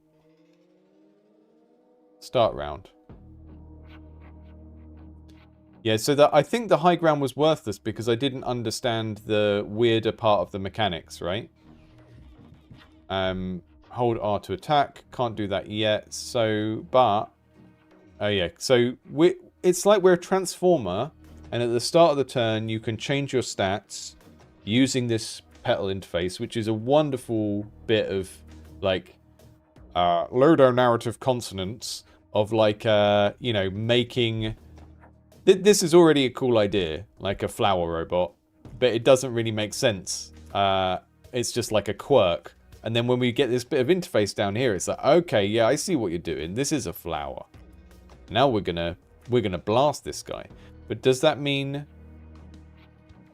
I think these shot angles are a little bit unforgiving. I've ended up in the same place where I'm here. It looks like I should be able to shoot this guy, and I can't. Right? Which kind of sucks. So let's go over here. I think I'm just having a lot of problems with...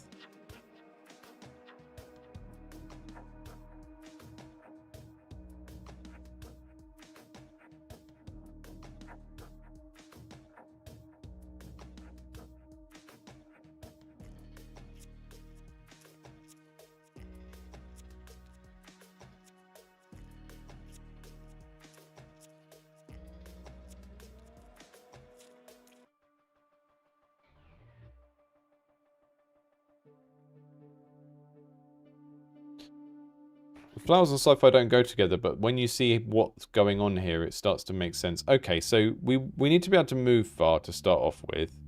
So we're going to do spider legs on the first turn. And then we're going to move over here. And we're going to start round. I think I'm having a bit of problem with this interface where it's like, hold this thing to go into move mode, hold this thing to go into attack mode. It's just needless friction. Okay, I can't change again, so I'm going to go into this corner, hide, do confirm, let them attack me. I don't think we need that big warning coming up that's like, do you want to end your turn? It's like, yeah, I mean, we're going to see that a lot. Attacks. How many attacks do we have? How much damage do we do? So if I move this round, we've got 2 attacks with 3 damage, so I'm going to start blasting. What is that? What is going on? Yeah, the controls are just... I don't think they're very well thought out. When I forget whether to use the right or left click to confirm things, it goes into this state where I don't know what is happening and I can't progress. Okay, space.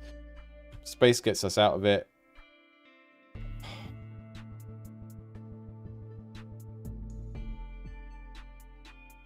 Hold R to attack. Right, do I need to press right click or left click to confirm that? Hold R to attack. There we go. Ah, did it finally.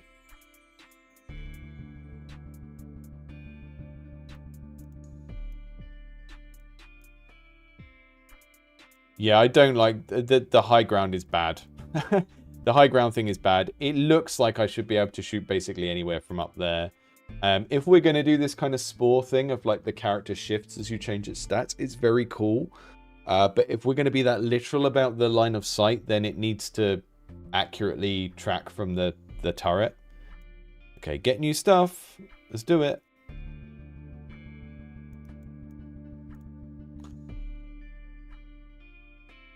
There's lots of cool concepts in this game, but the implementation is basically making it untestable, unfortunately. Like this isn't going away. Go customize. Okay, we've got some stuff we can do here.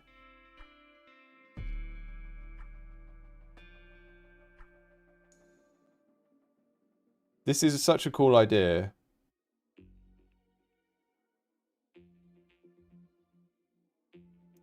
Yeah, I use consonants. But usually I just say that something is really thematic. I don't think we even need that. Is that a teleporter or something? Okay, so let's make ourselves fast at the start again. So this interface feels fine. But as soon as we get into like moving and shooting, I think the problem is I've got the memory of playing the previous game where right click did stuff. But also, you know, we've got this stuff here, select and move. And the way it works is you hold down F and you go into move mode, right? And we're in move mode now. You hold down R and you go into attack mode. It feels needlessly fiddly, right? And anytime you're asking people to hold something to do something else, like what are you getting from adding that friction in that you wouldn't get from just having a button that you click on to move and having a button that you click on to attack, you know? I feel like the amount of energy that my brain is spending on remembering these little quirks of how the interface works is wasted. And this is a game that has quite a cool concept, and there's a little bit too much complexity in parts of the game that don't need it, you know? And that's a shame because there's a lot of cool stuff here and I want to experience it. but I feel like the game is getting in its own way. Right, we're going to shoot that guy. Then we can move. Like, I understand that because of the way the game is, it doesn't want me to, like, have to move and shoot in a particular order, and that makes sense, and I understand that. But like once you've got the hang of it, it's not too bad. Like holding F to move, holding R to shoot.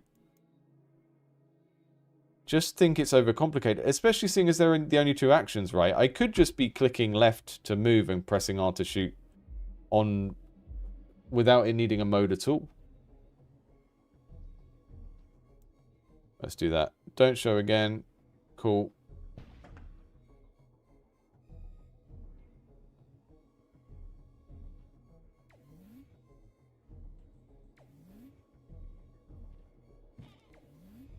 Why can I not shoot that? Ah, it's because the ray trace isn't hitting it properly when stuff is in the way. Okay, get new stuff. Give me new stuff. Give me new stuff. Take this skill. Thorns. When being shot, deflect damage back as damage or heal. Take this skill. Each successful shot shoves the target back. Allows units to lob projectiles over walls and units. Yeah, whatever makes it easier to ignore the weird line of sight rules that are making the game difficult. Right, start. Do I need to... Hang on. Do I need to do go customize? Do I need to add the thing I got? If you have a unit selected, you can click on the skill to equip it. There we go. You've got that skill now. We want to make it as easy as possible to fight these guys. I'm going to put myself on higher ground, even though the game has taught me that that's not as helpful as it might seem.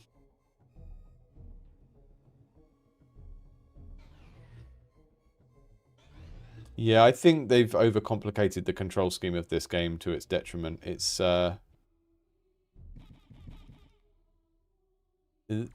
one of those cases where it's like you need a really good reason for not going with the convention.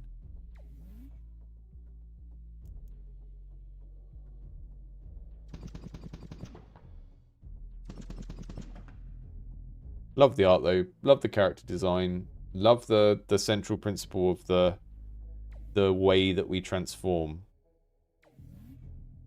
Although, game's not giving me many reasons to do it at the moment.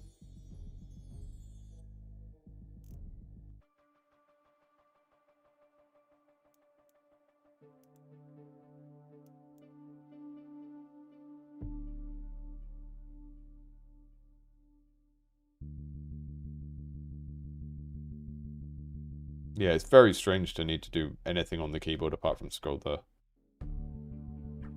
screen around. Right, each successful... No, I don't want to knock things back. Everything's got 1 health. Block damage, sure. I mean, it's also strange to have a party-based tactics game where we can have 3 units, but then go for so long with only 1. Feels a bit odd. Maybe you don't want to overwhelm people, and that's good. That's a good instinct to have. But let's give ourselves more base health. There we go. Although, right, if I put my health up, I don't get any more health back. So we're going to die.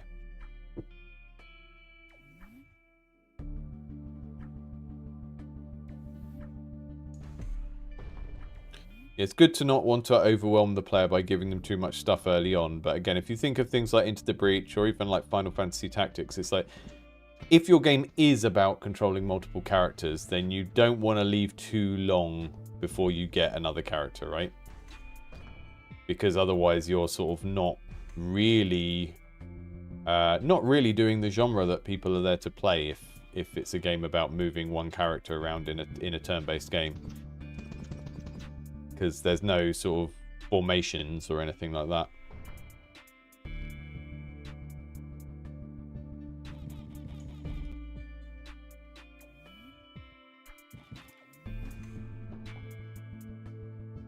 do like the I like the level design. Some annoying bits about how the line of sight works, but generally speaking, it's reasonably intuitive. I guess now we should put some. We don't need to move as much, so next turn I need to go all in on damage. Let's undo the round so that I can do this stuff. And then we go all in on damage. What's that? Shot range. We don't need shot range either. We'll just get loads of attacks and loads of shot range. That's what we want. Boom. Boom. Boom. Boom. I want you in my room. Let's spend the night together. From now until forever. Boom, boom, boom, boom. I want to go boom, boom. There we go.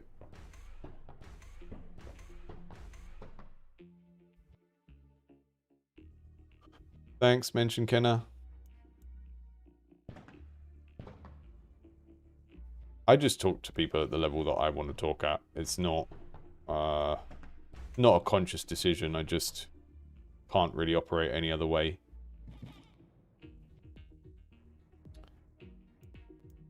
And people bounce off that, or it works for them. And I think that's just generally what makes people like a content creator or not is usually something to do with, are they sort of being authentic, or can you kind of sort of smell a performance? And particularly with streaming, like if you're doing videos, you can perform, you can be someone else. But if you're showing up online regularly and like having to be yourself, and then there's a lot of performance in that, and you're, you know, not being yourself in some way, like pretending to be a different way, it's just not sustainable. Not sustainable to be public in that way and have to keep up some sort of facade of, you know, pretending to have values you don't have, or dumbing things down, or however you want to look at it. You just can't do that and stream multiple times a week, because it's going to slip at some point.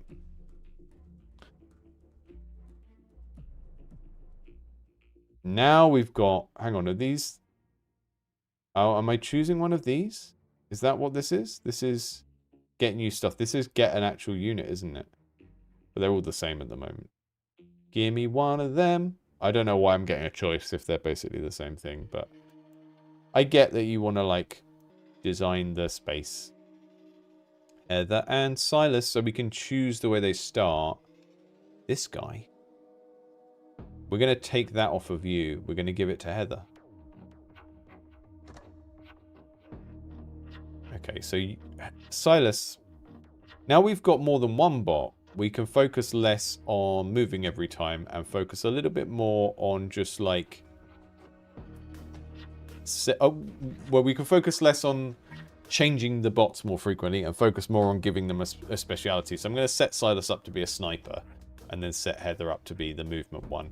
I think what this game would benefit from is having more reasons to move around. Like if we had control points or some sort of like optional objective that required you to move around, I think that could be very helpful.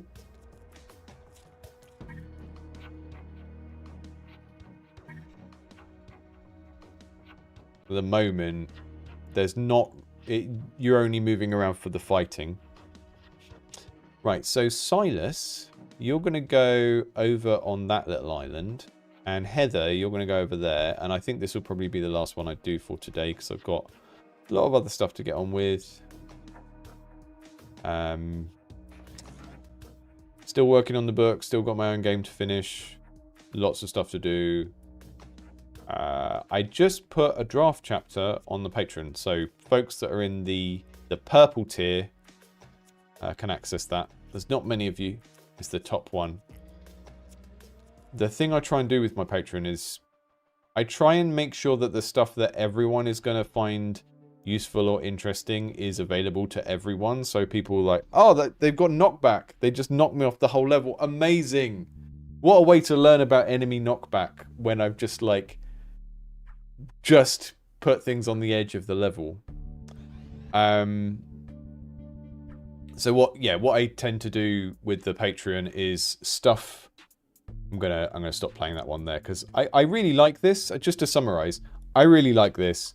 I like the Petal bots concept. I love this little interface. This is fantastic. I don't think a party-based tactics game should leave you with one character for so long because it's basically just taking too long to get to what the genre of the game is. I do not like the holding F and R to change mode between attacking and moving. It's too fiddly. You could play this game by, you know, clicking on a space to move to it or clicking on an enemy to attack them, as someone said.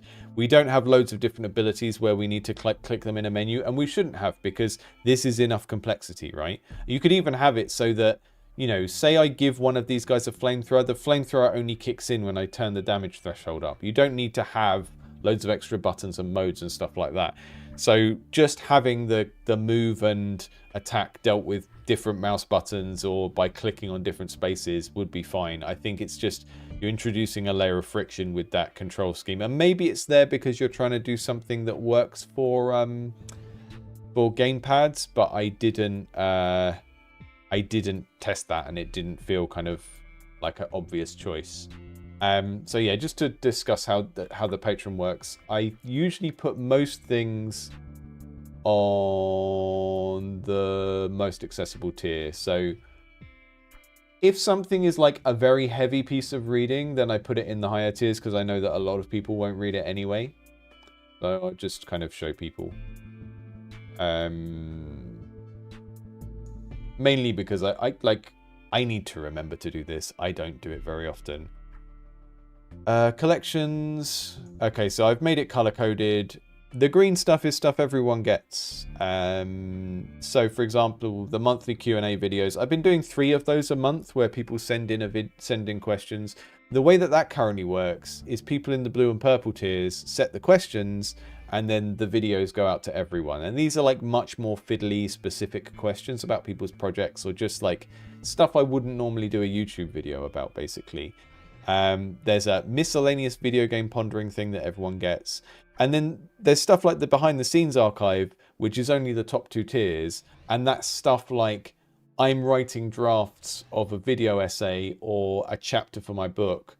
And I want some people to be able to read that and give it feedback or like get it as a piece of bonus content, but I don't want everyone to get it. So I put that in the top tier. And sometimes that's because, for example, with chapters of my book, I've agreed with the publisher, I'm not going to share it too widely. So we're kind of narrowing that down. But it's also because sometimes those things are like half finished or perhaps they're a little bit more advanced and they would be confusing to someone that's new to game development. So I don't want them like floating around as like an educational resource of like, everyone should know this thing, because often they're not those kind of things. They're a little bit deeper. They are for, you know, people that really want to like get into the nitty gritty of like, if I write a script for an essay, what am I leaving out when I record it? What gets left on the cutting room floor? Or those like early drafts of a book chapter before I've cut out 50% of the words and I'm just saying everything rather than editing it down loads. That's what's in there. And then like the other tiers are kind of concentrated on the things that I think more people would like early access to a video, or, you know, the book reviews are in the middle tier, the blue tier and up. That's basically my written notes when we do the Game Developers Library podcast. I need to do more stuff for the blue tier, but I mean, blue tier do also get the asking Q&A questions. So that's kind of how that works. And then I just wanted to jump over and answer Cake is a Lies question, because Cake said, I have a question about your book. Is it your take on game design textbooks, or does it have a specific thing, indie perspective? Yeah, so basically the working title is Game Design for Indie Developers. So the concept of the book is, this is a book for people who are already making video games. Here is the stuff you need to know about game design as it pertains to your specific role as an indie developer. And the kind of stuff I'm dealing with is, you know, a lot of game design textbooks, they sort of are written from the perspective that you want the job role of game designer in someone else's studio, right? So, and that's what a game designer always was, really. It was like, well, not always, right? Starting in kind of like the late 90s, you started to get places with designers where it was a specialist non-technical role. And there were programmers, and there were artists, and there were project managers, and then there was this separate thing called a game designer. So a lot of the kind of classic game design textbooks come out of that situation. And even if you go and do a game design course at a university, you are taught game design is this separate thing. And yes, you should know other skills like being able to code or being able to do art, but your goal is to get a job at an existing studio. And if you get a game design job, you probably won't be doing art or coding. You might have to do a little bit of those things or communicate with people who do, but it's a specialist role. My book is basically like, you are making your own games.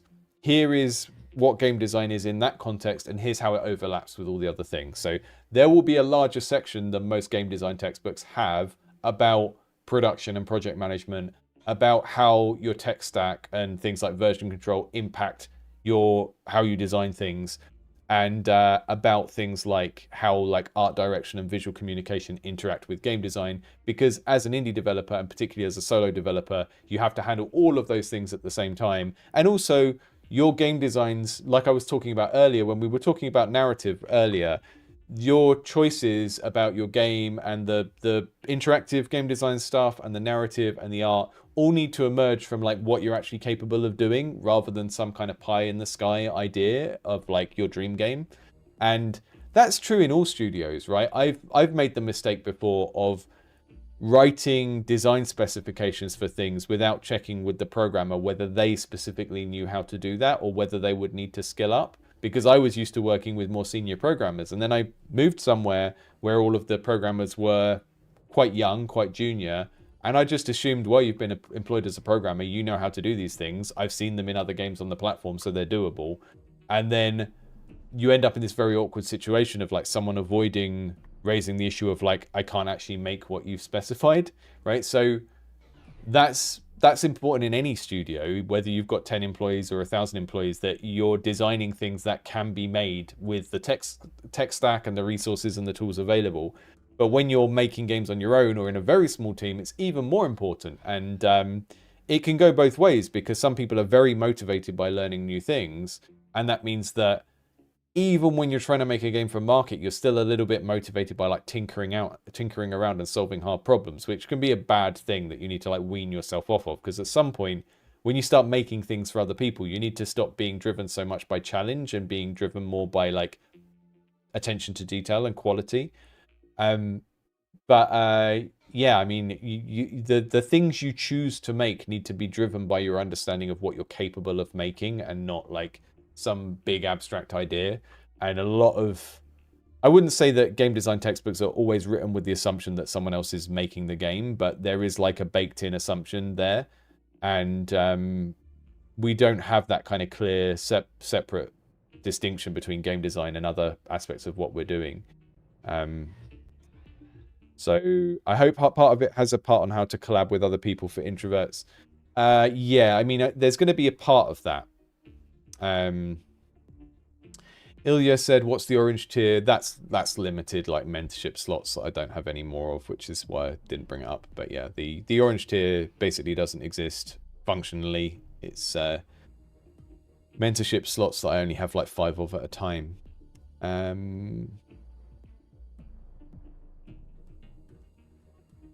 No, the book's not out yet. I'm writing it. That's what I've got to go and do now. And finish my game. I've got to finish the book by March next year, and I've got to finish my game around about the same time. So that's fun.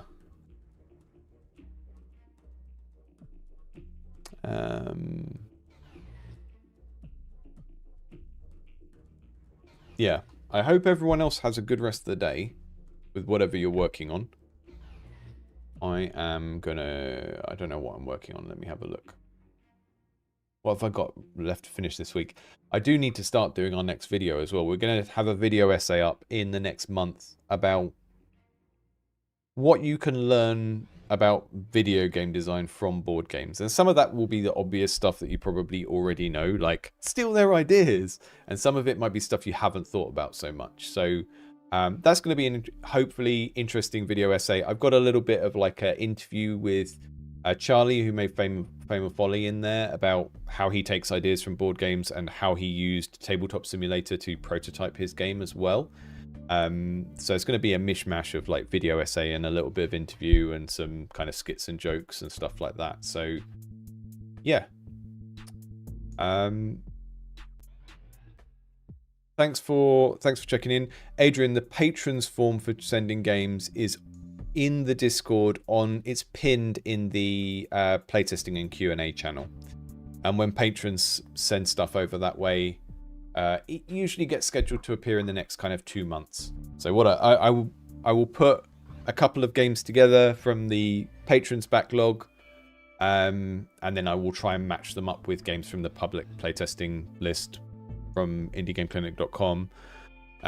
There are like 300 games on the longer waiting list. The patrons waiting list tends to only be like, I don't know, a month or two's worth of games on it at a time. But what I would ask people, if you are a patron, if you're in the Discord, you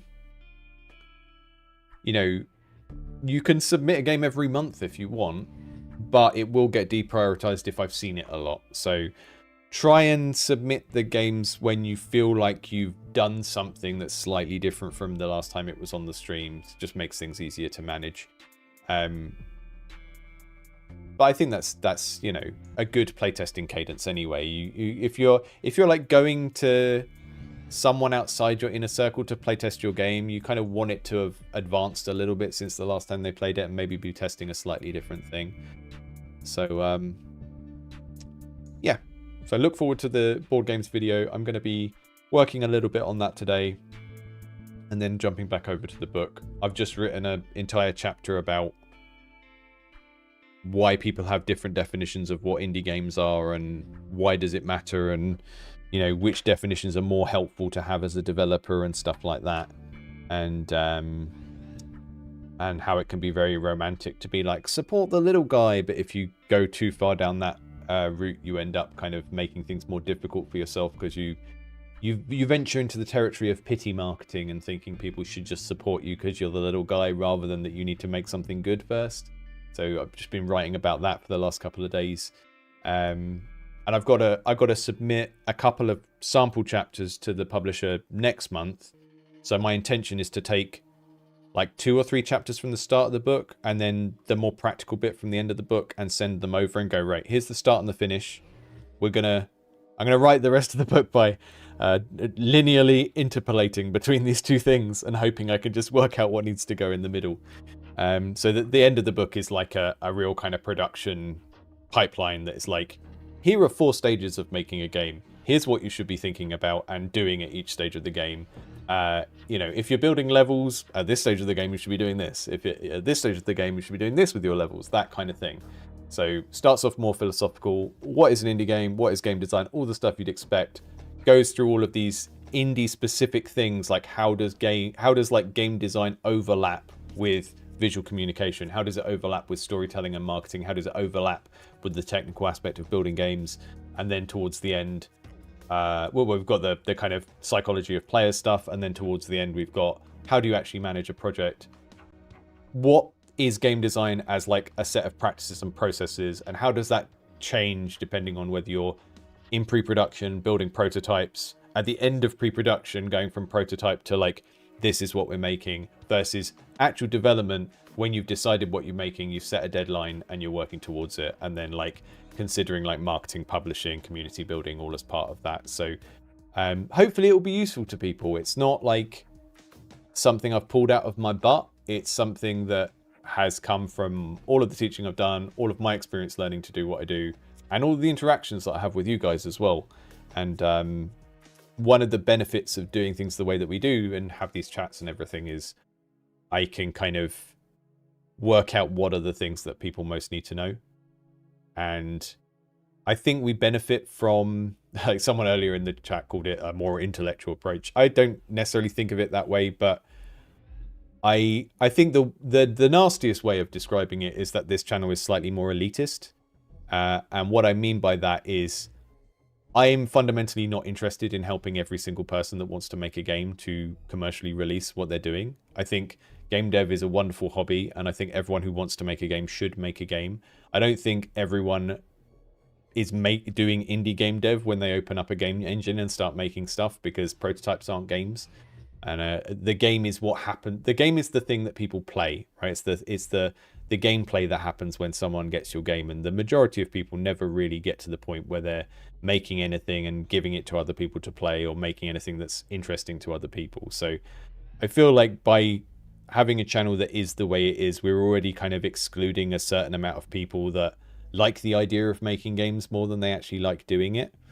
And one of the benefits of that is it means that a lot of the interactions I have with you guys help me understand your specific problems of like, what is, you know, someone who's been making games for a couple of years, and a lot of you have probably released more games than me. Like, I've loads of projects.